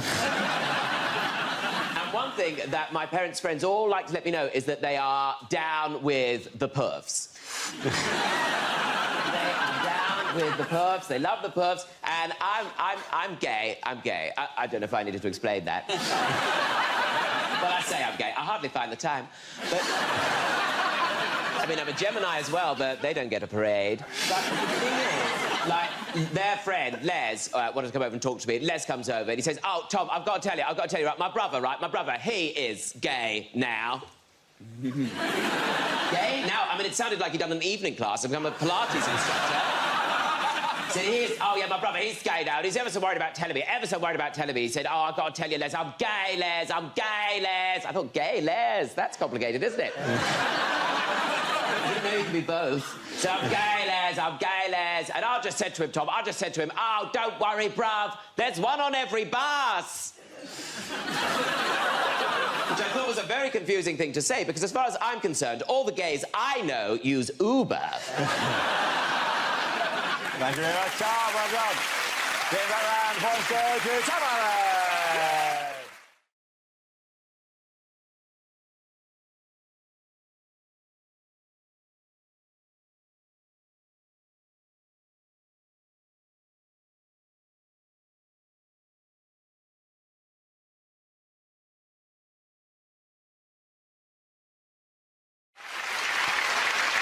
Now we play a round called Mock the 9 o'clock News. This game involves Zoe, Stuart, Andy and Russell, so if you could make your way to the performance area, please. This is where we test our performers' stand-up skills. We spin our news generator, it settles on a topic, and anyone can volunteer jokes about the chosen subject. The winners are the people I judge to produce the funniest stuff. OK, here we go. Let's spin the wheel. The first subject is finance. Can I have a volunteer to talk about that? Andy. British Airways, their answer to the credit crunch, they've asked their employees, can you come into work for nothing for a month or take a month off unpaid? There's a tricky choice, isn't there? And who is going to want to fly British Airways? The last thing you want to hear when you get on the plane, this is your captain speaking. I'm not being paid today. Good luck. I am looking forward to seeing the credit crunch version of Monopoly. You know, instead of getting £1,500 from the bank, you have to lend the bank £1,500. And then everybody keeps on going round the board with nobody buying any property whatsoever because they always think it's going to be cheaper next time they go around. Well done, Andy. OK, let's spin the wheel again. The subject is Sarah Palin. Who wants to talk about that? Sarah Palin. She was apparently an ex-beauty queen of a town in Alaska called Wasilla. And the press were very keen on this. They kept saying, you know, the beauty queen, Sarah Palin, the ex-beauty queen, the beauty queen, Sarah Palin. Let me tell you something, people. Wasilla is a very, very small town.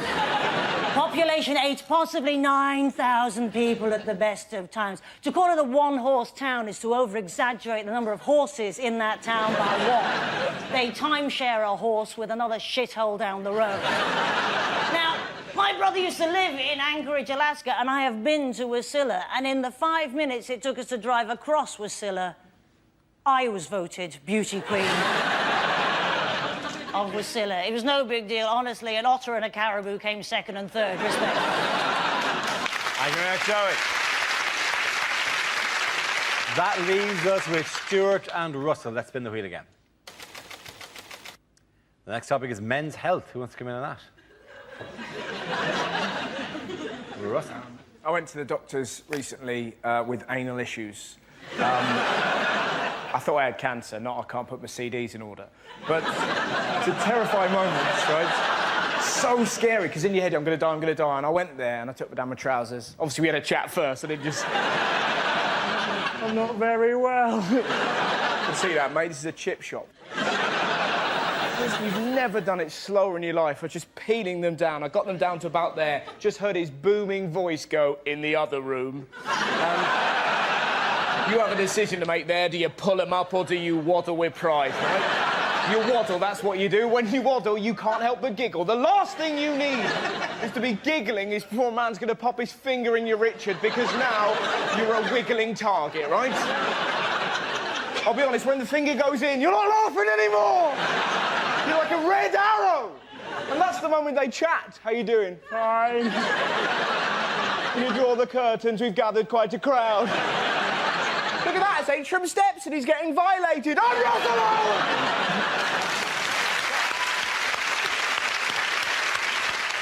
OK, Stuart, let's see what you've been left with. Let's spin the wheel. And the topic is school. You are looking at a very proud Canadian who's very proud of the education system in Canada. No, I was horrible in school. I failed math so many times I can't even count. I preferred French over chemistry because the chemistry teacher and I just didn't have any, rapport. One teacher said I'd be a better student if I spent less time flirting. I immediately jumped off his lap.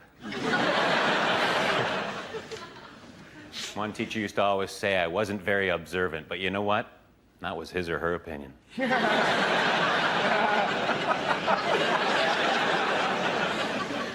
I was going to join the debating team, but someone talked me out of it. In high school, I was voted most likely to reminisce.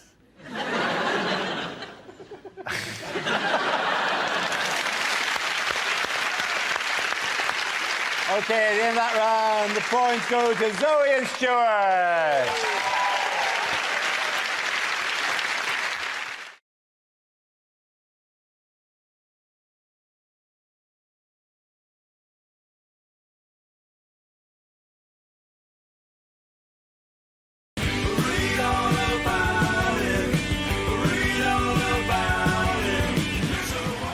The first subject is interviews. Who wants to come in that? OK. Matt. Go for that. It's fascinating watching different politicians and how they deal with interviews. Ed Miliband, when he gets asked a question he doesn't like, will just have this amazing technique where he'll just ask himself a new question and answer that instead. And it really works. He got asked before the election by Nick Robinson. Mr Miliband, you've said you've set a new mansion tax.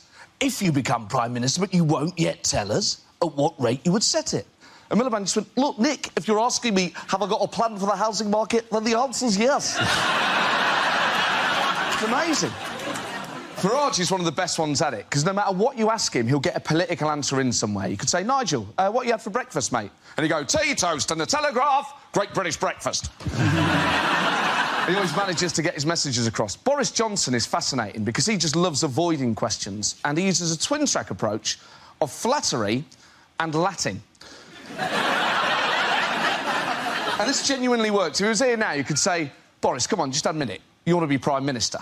And he'd go, oh, no, let me just say, great to be here amongst such great learned people on this crucible of culture. Reminds me very much of a phrase my father used to use, divitas, divitum, rectum. Well done, Matt. Very good. OK, so James is left. Let's see what he's been left with. Let's spin the wheel. And the topic is Britain. I wish I was Mexican.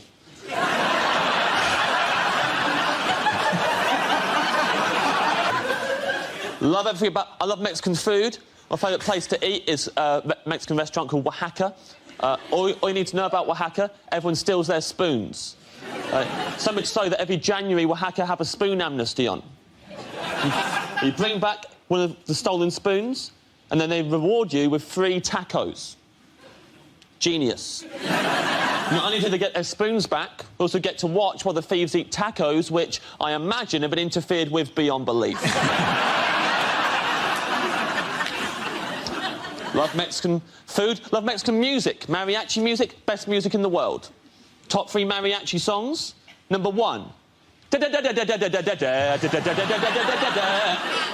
Number 2. Number 3, nothing, because there are no other mariachi songs. Ever been to a mariachi nightclub? It's full of people just going up to the DJ like, hey man, have you got yeah, I'll play it next. How about open your ears, I'm playing it right now. To request that song during the next one.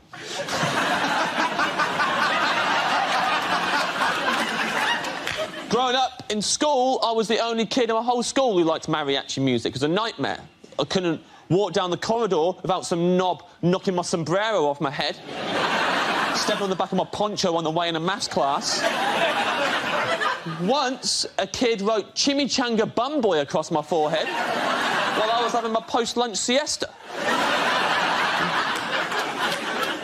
He also drew a moustache on my face, but to be fair, that played into my hands. Bravo, very good.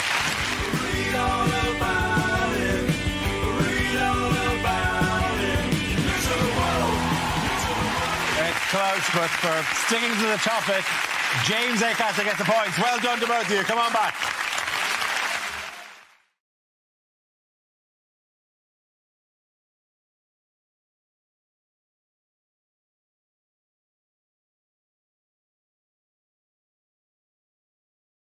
OK, the next topic is unlikely film trailers.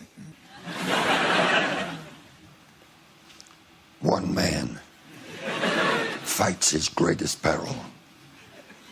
Laryngitis.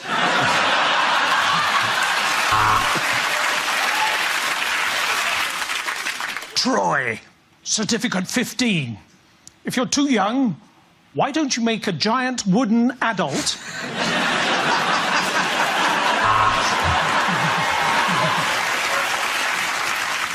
Jennifer Aniston and Adam Sandler in. Well, don't matter, does it? It's going to be shit anyway.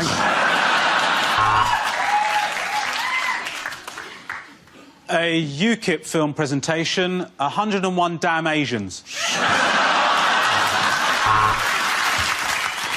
Tom Cruise in the most ludicrous sci-fi thriller yet, a Scientology documentary. This summer, Russell Crowe is punching people randomly in the face. From the makers of Kaka 1. Kaka 2.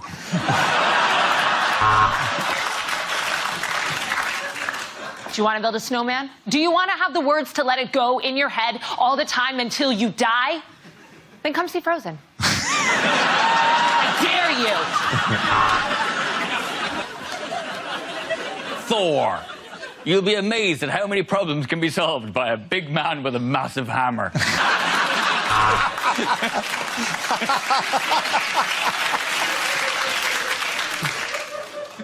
I Can't Read Productions presents Salmon Fishing in the Seaman, Yemen.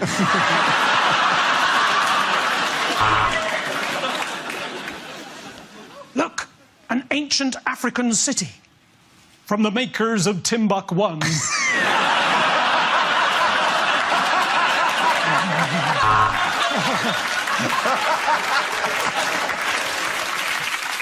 Russell Crowe stars as Bob Marley. The accent's so offensive you won't even care that he blacked up.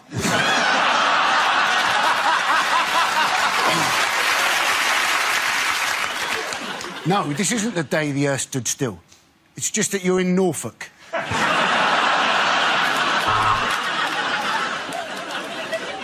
Tom Cruise, explosions, a flash of boob. That'll do you. Despicable Me 3, now starring as the arch-villain Gru, Dara O'Brien.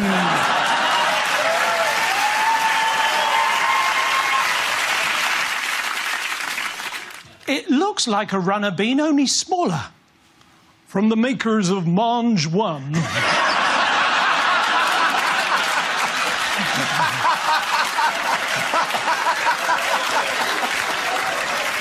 I only told you to blow the bloody door off.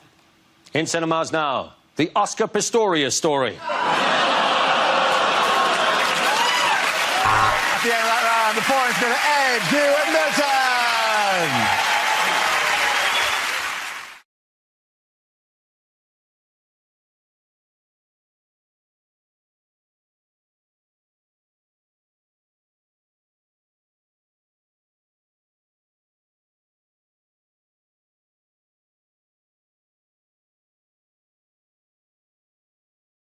What is Michael Gove planning for British prisons? He's going to sell them. He's going to sell them off for what, though? He's going to sell them off in inner city prisons. He's actually going to sell off of flats, isn't he? They won't be calling them prisons, obviously, call them gated communities.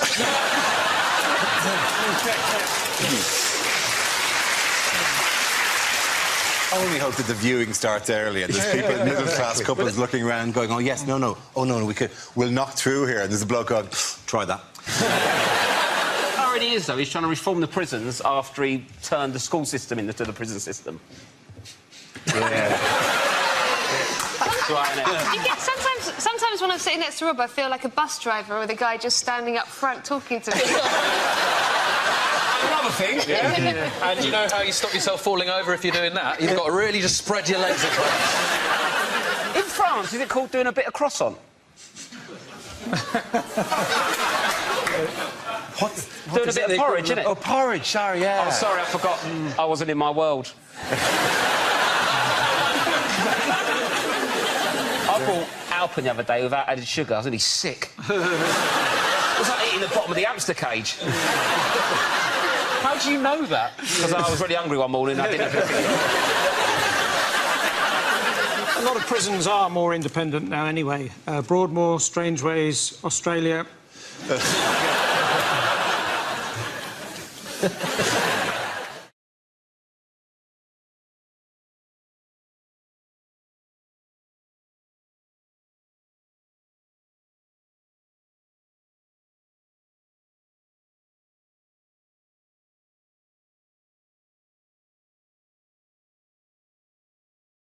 Ramashu and Miles!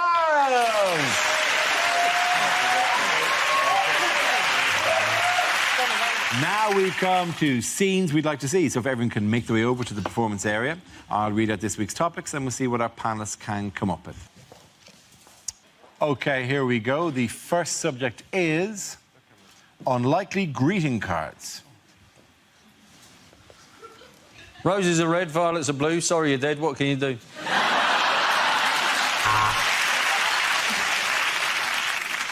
Sorry you're leaving, and sorry to break it to you in such a cowardly fashion.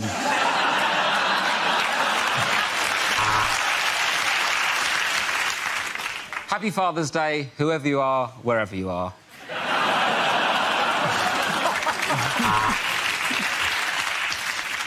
Roses are red, violets are red, the greenhouse is red. I think I'm bleeding to death.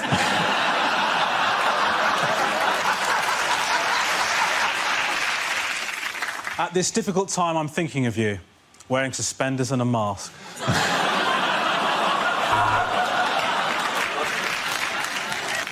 I saw this and thought of you. Blank inside.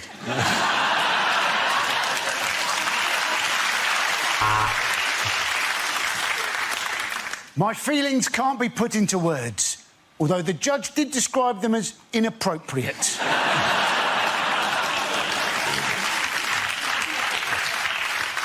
That was a scrape. Congratulations on your circumcision.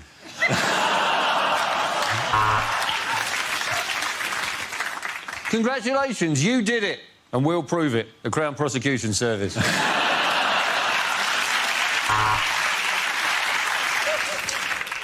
It's a girl, not a woman, which is why you're going to prison.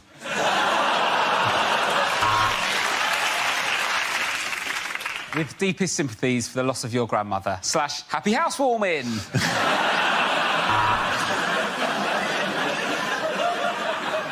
You've passed away.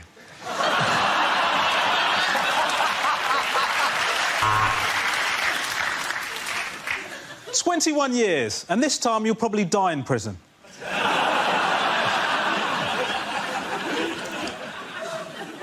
To our darling son, on your 21st birthday, now get the fuck out of our house. Please help me. I'm trapped inside a North Korean card factory.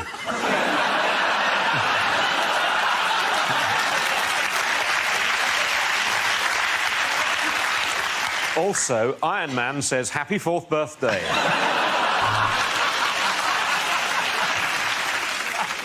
Roses are red, violets are blue. When you go down on me, please don't chew. OK, the next topic is things you wouldn't hear on a science documentary. The dinosaurs were wiped out by a giant asteroid. Silly them for all standing in the same place.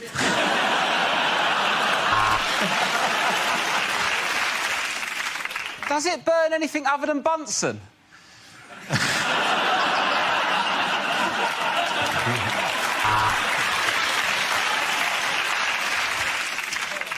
He named the star after himself, and now we find ourselves looking at Arthur Cockmonster III. So, it glows in the dark and it has a half-life of 1,000 years. Frankly, I've never done a poo like it. On today's show, we'll be talking about the Jurassic period, where only dinosaurs and Bruce Forsyth roam the earth. He's old, isn't he?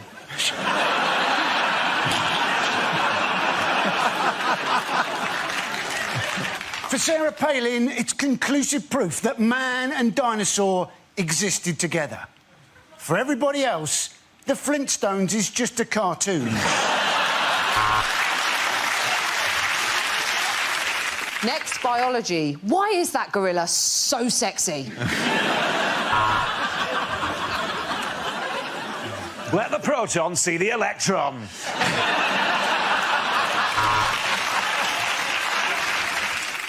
Scientists in Loughborough have found the formula to make the perfect cup of tea, which is quite controversial as the grant was for AIDS research.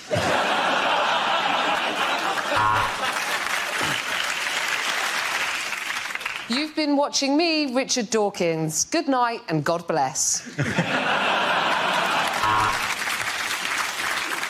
See, and the problem with cocaine is it's well Moorish.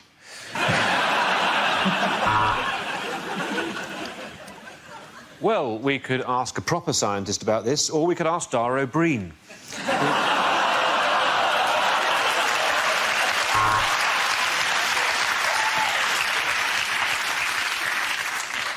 Hello, my name's Dara O'Brien. And to try and bring science to the masses, I'm going to appear in a programme with Stephen Hawking wearing a ridiculous hat.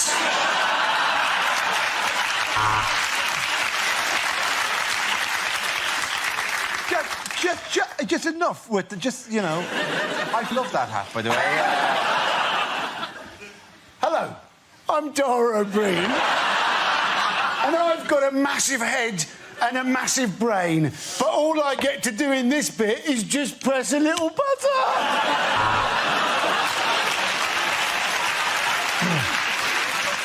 Mr. O'Brien, I award you a PhD. Phenomenal head, Dara.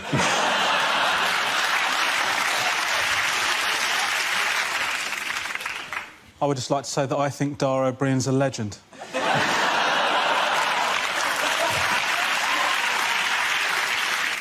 I work with Dara O'Brien. And today, my experiment is to turn this joke into a P45. Okay, well done, in that round. Points go to Roresh, you and Miles.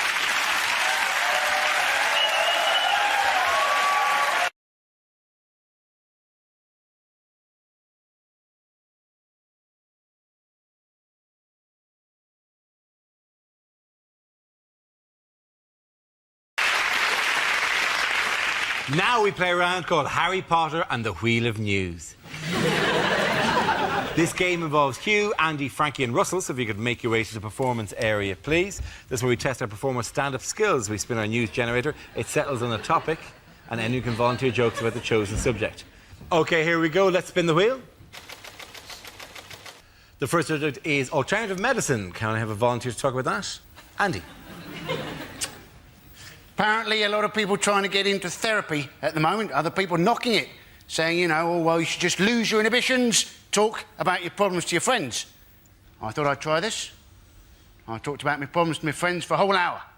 Lost my inhibitions, also lost my friends. I now tell my problems to taxi drivers. 2 advantages in this. 1, it stops the taxi driver from telling you his problems. And 2, it's amazing how much quicker you get to your bloody destination. Well done, Andy Parsons. OK, let's spin the wheel again. Subject is the media. Who wants to come into that? Russell. I'll do that.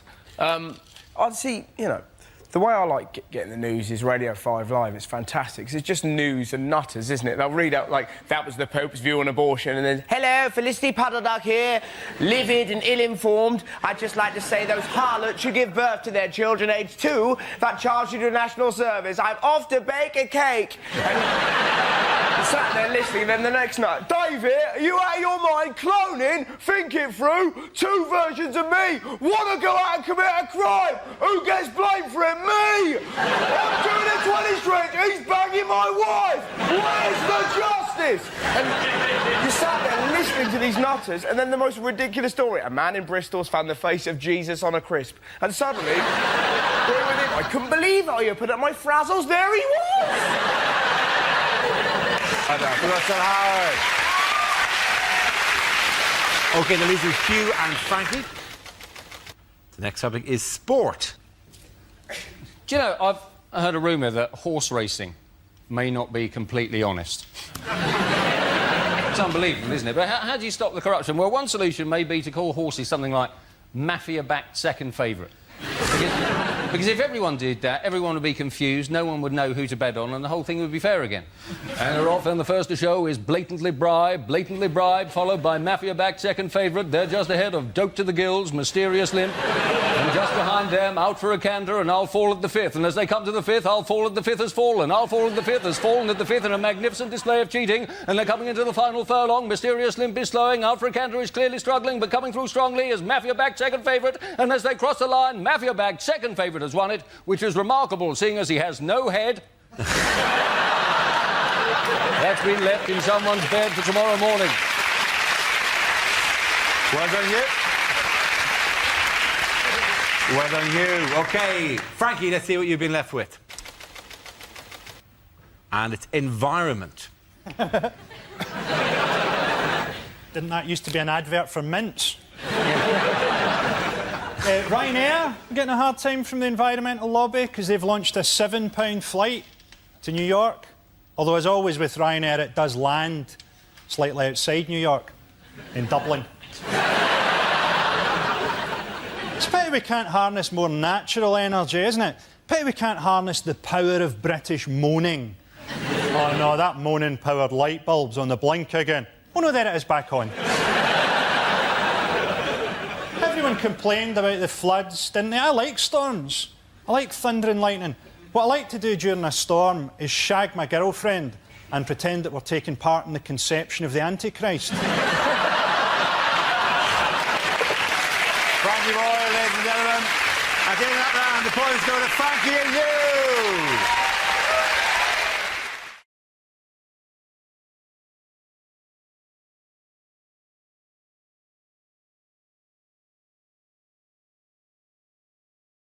The first subject is In the week in which the Oscar nominations were revealed, rejected lines from movies. E.T. phone premium rate sex. Milk, bread, rich tea biscuits. Are you sure this is the right list, Mr. Schindler?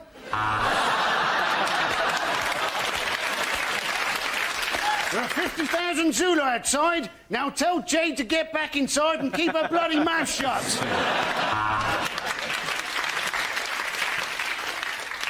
This T-1000 cybernetic organism has encountered a problem and needs to close. Do you wish to send an error report?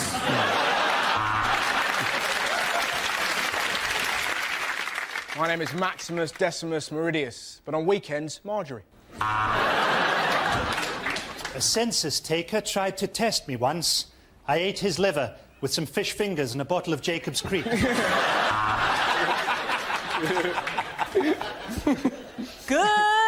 morning, Cheltenham! Well, there's one thing I should tell you, Mr. Darcy. I have chlamydia.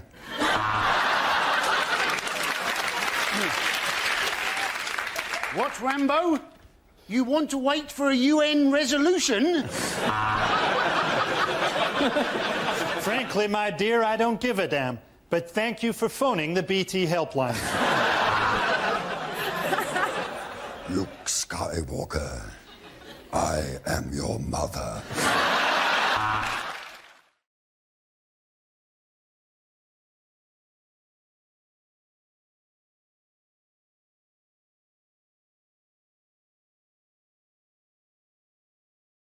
OK, here we go. The first subject is lines you wouldn't hear in a sci-fi film. We've discovered an alien queen, and she's laid enough eggs to take over the galaxy. This writing, it says, Katuna.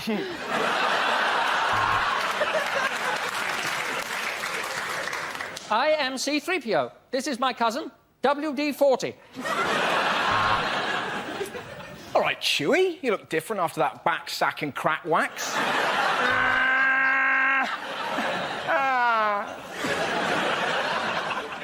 My name is Obi-Wan Kenobi. This is my brother, Oh be careful. My sister, Oh behave. My dog, Oh be a sport. Use the Force, Luke. I've run out of lubricant.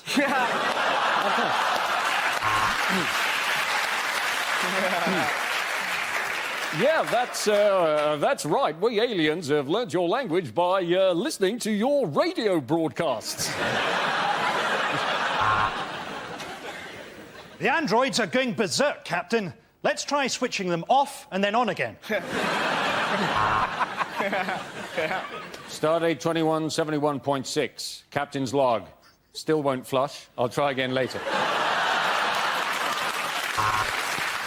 Vader, you look like a big black dildo.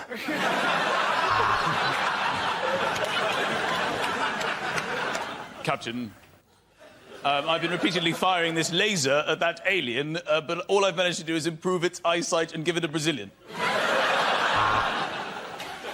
It's not easy being a Vulcan, Captain. Due to my death grip, I can't masturbate.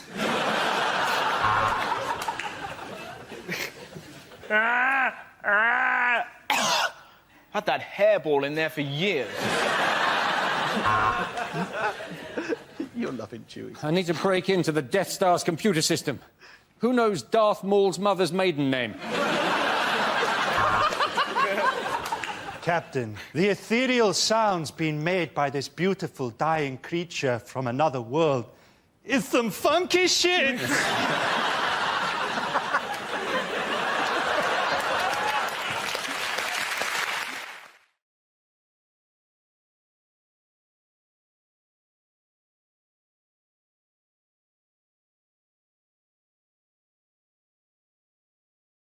The next topic is unlikely things to hear on a TV business show. Well, the footsie has had its best day since March. It went shopping, had lunch with friends and took in a show before shagging a complete stranger it met in a bar. Our invention lets you know whether or not a girl fancies you. We call it beer. OK, Dragons, I've developed a system that lets you get your own seat on the bus, and it involves talking slightly too loudly, then pissing yourself.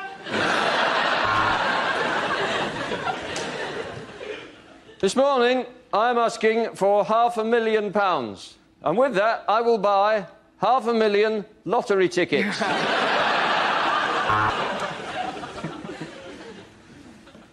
Good evening, Dragon. Oh, jeez, what the hell is that? That's Evan Davis, the host? I'm out. OK, we may have lost some money promoting Michael Jackson 02, but let's face it, I've just signed a deal for the new Oasis tour. Hello and welcome to Working Lunch, a show for people who are so good at business they're sat at home watching the TV in the middle of the fucking day. Dragons, I have 3 words for you. Reggae, reggae condoms. The last task was easy, and yet you cocked it up. I only asked you to blow the bloody doors up. This week, the Dragons meet a retired Nigerian brigadier with an offer that sounds too good to be true. Today, there was a hard drop on the footsie, and I got a bruisey on my handy-wandy. This week, the apprentices face their toughest task ever, selling the shite Sir Alan actually makes. OK, Jim, right round. The point's going to Frankie Hughes-Stewart.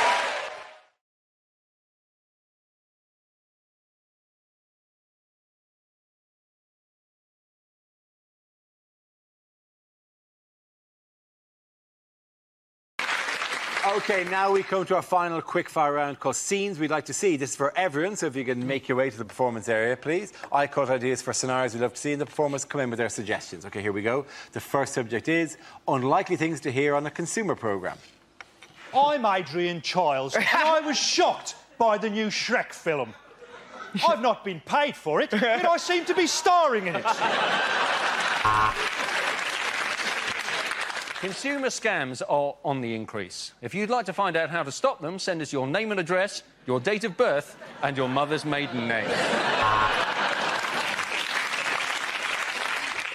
I've just found out my jumper was made by Indian slave children. Can I just say they did a wonderful job? Next, we speak to Barbara, who was devastated when she bought Daniel Bedingfield tickets that turned out to be genuine. At first, the company seemed willing to compromise. Then we sent them a letter from Nicky Campbell, and they told us to fuck off.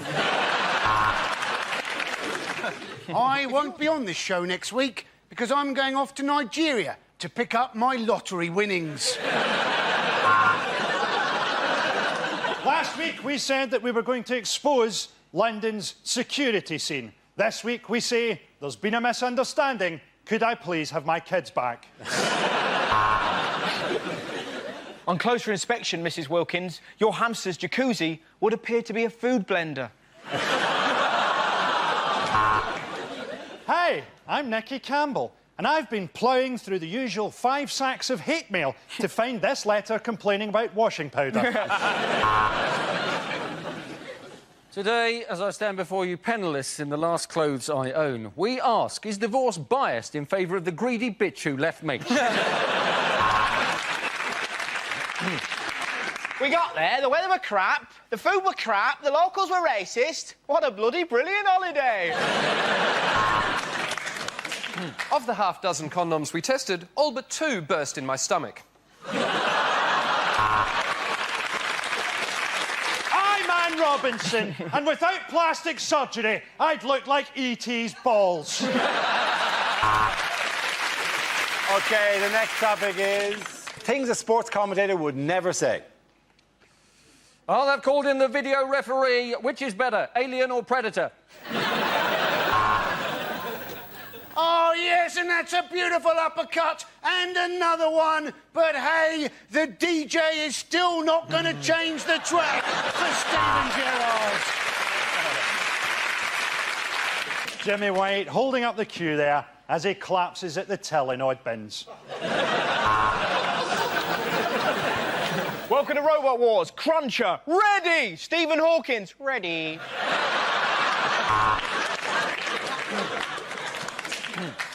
And England have won the Ashes.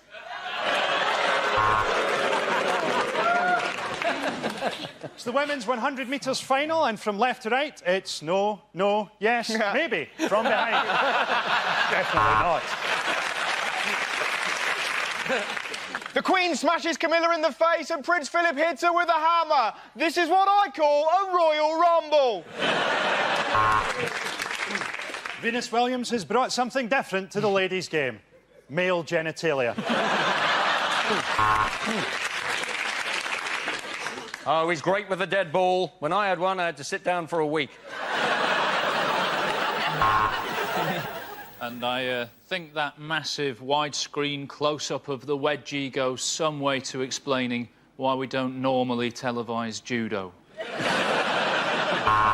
And that bloody smear is the reason you don't see a lot of streakers in Formula 1. Some people on the pitch, they think it's all over. It is now. The Chinese secret police have shot them. Well, he's finally got his head down. His hands are firmly round the shaft. Which is why I'm handing over to John Infidel. Overpaid knocks it on to overrated. Overrated on to possible rapist knocks it forward. Closet gay, goal! OK, at the end of that, the points go to Frankie, Hugh and Adam.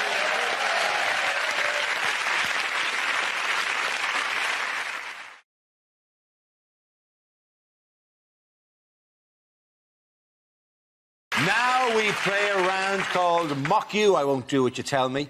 This game involves Milton, Mark, Patrick and Russell, so if you could make your way over to the performance area, please.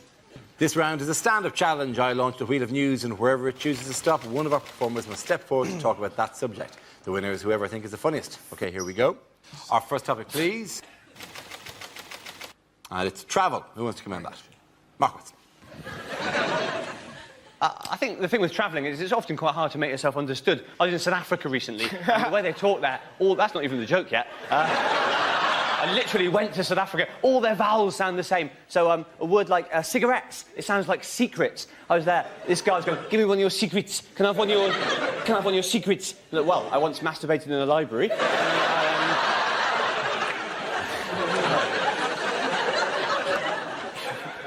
But in a way, I do at least prefer it when it's me travelling. I get very nervous when people I know and love are travelling, like my wife. My wife is always in planes and stuff. I get very nervous in case something happens to her. I've even resorted to checking, you can track the flight on the website. So the other week, my wife was flying, and I was there following it on the website, and it says, in the air. I couldn't relax till it said, landed. Which I know, I'm not sure how reliable a guide it is, really. I can't imagine if there is a problem, they change it to crashed. Turned into a fireball, frowny face. Thank you very much, Mark. Well done. OK, let's spin the wheel again. The subject is international relations. Patrick. The world is a very dangerous place, and I think in order to bring more peace and to prevent war, what we need to do is to cancel the United Nations and stand down all armies. What we should do is we should replace it. Every government should have to open a Facebook account. Because Barack Obama opened a Facebook account to run for president, and a year later, he won the Nobel Peace Prize. It would be great. If every government had a Facebook account, the world would be a much better place. America and North Korea are now friends. China likes this.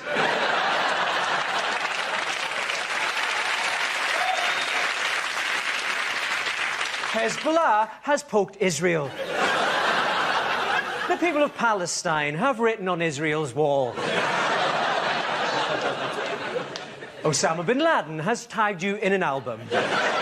Jihad 2001. America and Pakistan have gone from in a relationship to it's complicated.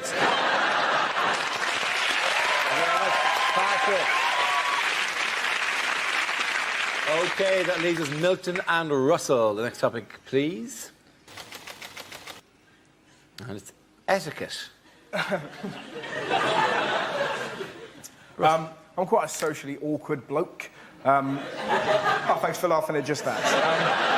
I saw a girl on a train recently, and she was eating a yoghurt, and for some reason my brain thought it would be a good idea to go, you know, that's very good for thrush. Like, she'd suddenly go, oh, sit down, stranger. I can't help it. I drift in. Like, I was at a museum the other day. Everyone said, don't take photos, and I was taking a photo. A 9-year-old girl arrives, goes, what are you doing? I'm taking a photo. She ran off. I'm off to tell the man. Now, the last thing you want to be doing is chasing a 9-year-old girl across a museum going, don't tell the man, don't tell the man. Added to the fact that when you catch her, you've got to go, I'll delete the photo. That doesn't look good. Thank you very much. Russell. OK, Milton, let's see what you've been left with. Let's spin the wheel. And the topic is health. My sister's got hay fever. Now she's got diabetes, so I tried to cheer her up, you know, flowers, chocolates.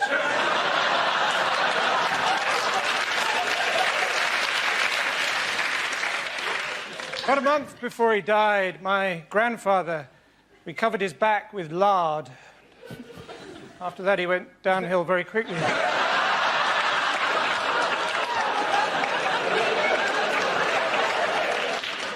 Recently had bird flu, but it's all relative, isn't it? You know, if I had rabies and you offered me bird flu, I'd bite your hand off.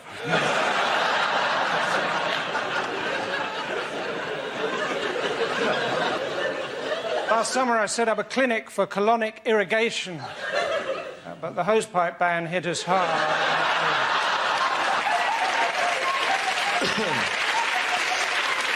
Very much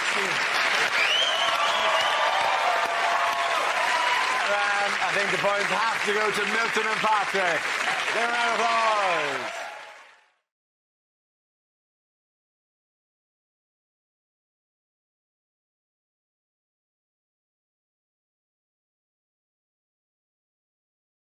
Unlikely things to hear on a TV talent show.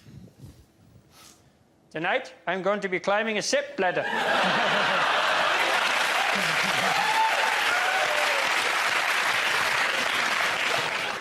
You're right. I can't sing. Thanks. I'd like to dedicate this song to a friend of mine who was run over last week and is in hospital. The wheels of the bus go round and round, round and round. I've got an ability that no one on this planet has. That's Ant, that's Deck. It was like Elvis was in the building. You're fat and there's a stench of death.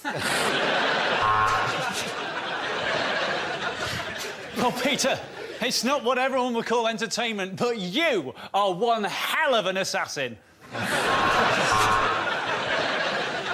I thought you hit the high notes really, really well. Be interesting to see if you can still do that when I haven't got your nuts in a clamp.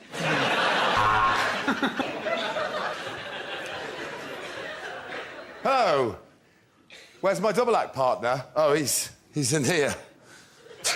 Feeling nothing more than feeling. Trying to fall. When you said you were going to ride a donkey...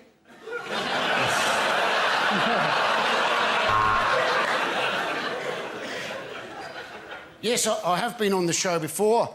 I was once trapped in somebody else's underpants, going, feeling.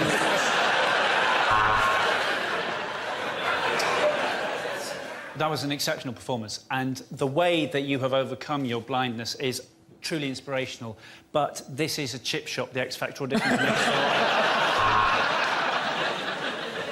I I'm going to be honest with you. I think you're all terrible, OK? All of you, you're completely dreadful. I don't know what you're doing. Especially you, Hasselhoff. What have you done since Baywatch?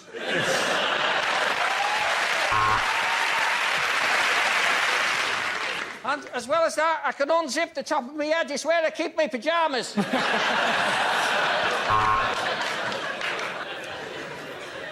I know you said you were a Gary Glitter tribute act, but we weren't expecting you to do that.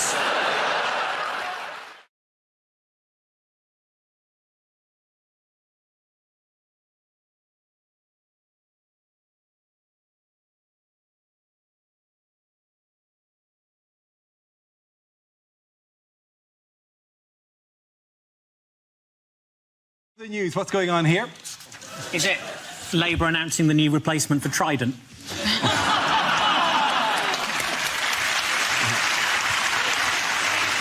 Is it like shocking photos of Tyson Fury before the alleged doping? Is he saying, "Hi, I'd like you to buy my lean green grilling machine"? To be fair, though, boxing Corbyn would be a nightmare, wouldn't it? He don't give up at the best of times. Like, he's been knocked out 5 times, the rest go, I'm going to stop. He goes, no, I intend to carry on. Not until the membership of the party have decided I shall leave. You've got no face left, Corbyn. I think he's probably going, the gloves are off. Oh, hang on. It is, of course, Jeremy Corbyn, who in the last week of the Labour leadership campaign faces scrutiny of the influence of the hard left within the party. Yes, a lot of analysis going on about momentum now and how much influence momentum have. Yeah, I only heard of Momentum this week, and they sound like either a really naff team on The Apprentice or an amazing dance group on Britain's Got Talent. I thought it sounds like a bit of medicine to help relieve constipation. Take momentum. Do that face again. That's me if I've had to do... No, it just flies out of me and then you're bright as rain. That's the advert I'm doing next week. Momentum for men. Keep your composure. I am going to spend most of the next week replaying the inevitable gif that is going to come out of that. That will be captioned Rob's sex face. Yes, it's Momentum. By the way, who are, they're a very passionate organisation who tweet a lot and get in touch a lot with shows when they're criticised. So a big hello to all of you on Twitter. Who nonetheless accuse me of being part of some sort of BBC-wide conspiracy. Anytime you vaguely criticise Corbyn, it's like, this is them with the computer over there. Not just furiously finding a thing going, you and part of the BBC, the anti-Corbyn, like the BBC sit me down with Hugh Edwards and Fiona Bruce and the team from Match of the Day and tell us how we're supposed to hate Corbyn. Like, I can't even get into the BBC building, for Christ's sake.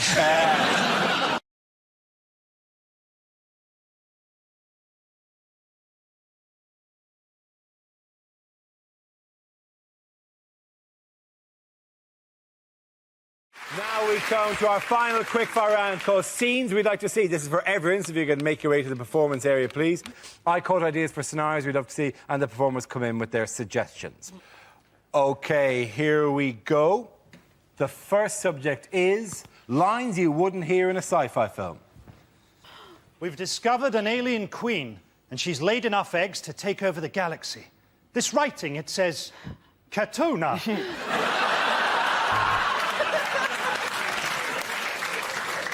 I am C3PO. This is my cousin, WD-40. All right, Chewie, you look different after that back sack and crack wax.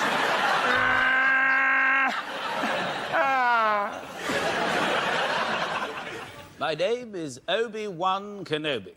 This is my brother, Oh Be Careful, my sister, Oh Behave, my dog, Oh Be a Sport.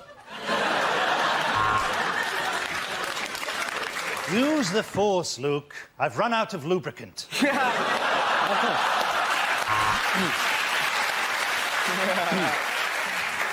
Yeah, that's right. We aliens have learnt your language by listening to your radio broadcasts. The androids are going berserk, Captain. Let's try switching them off and then on again. Stardate 2171.6. Captain's log. Still won't flush. I'll try again later. Vader, you look like a big black dildo.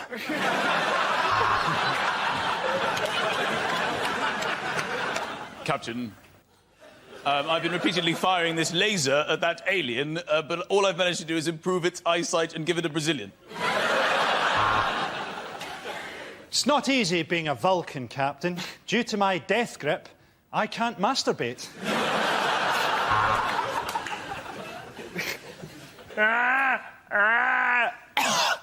Had that hairball in there for years. You're loving Chewie. I need to break into the Death Star's computer system. Who knows Darth Maul's mother's maiden name? Captain, the ethereal sounds being made by this beautiful dying creature from another world is some funky shit.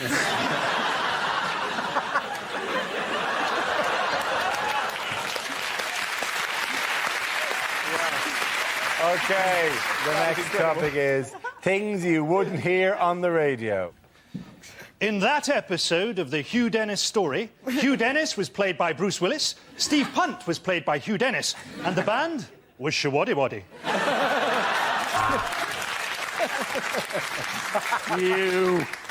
You touch my turnips and I'll fuck you up.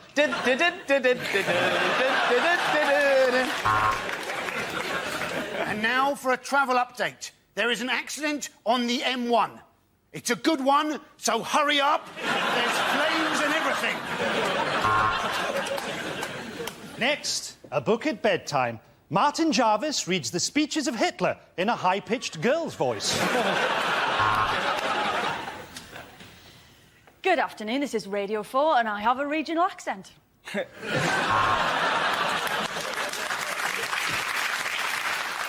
Next on Radio 4, the dogging forecast. Here on Traffic Watch, we're predicting long delays on the M4, where I'm about to hit my ex-wife's car with this helicopter. And now it's the panel show where our panel try to stave off premature ejaculation. Yes, it's just a minute.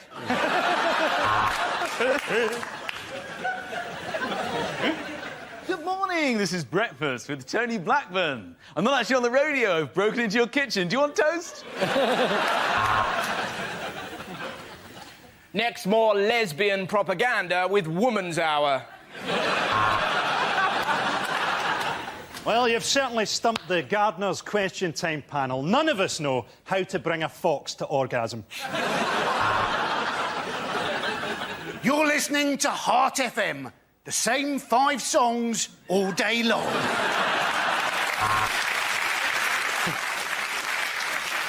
"6 a.m, welcome to the breakfast show. Who's up at 6 a.m? My wife's leaving me. My dad didn't get up at 6 a.m, and he was a fucking minor. Okay, then that round the points go to Frankie, Hugh and Michael.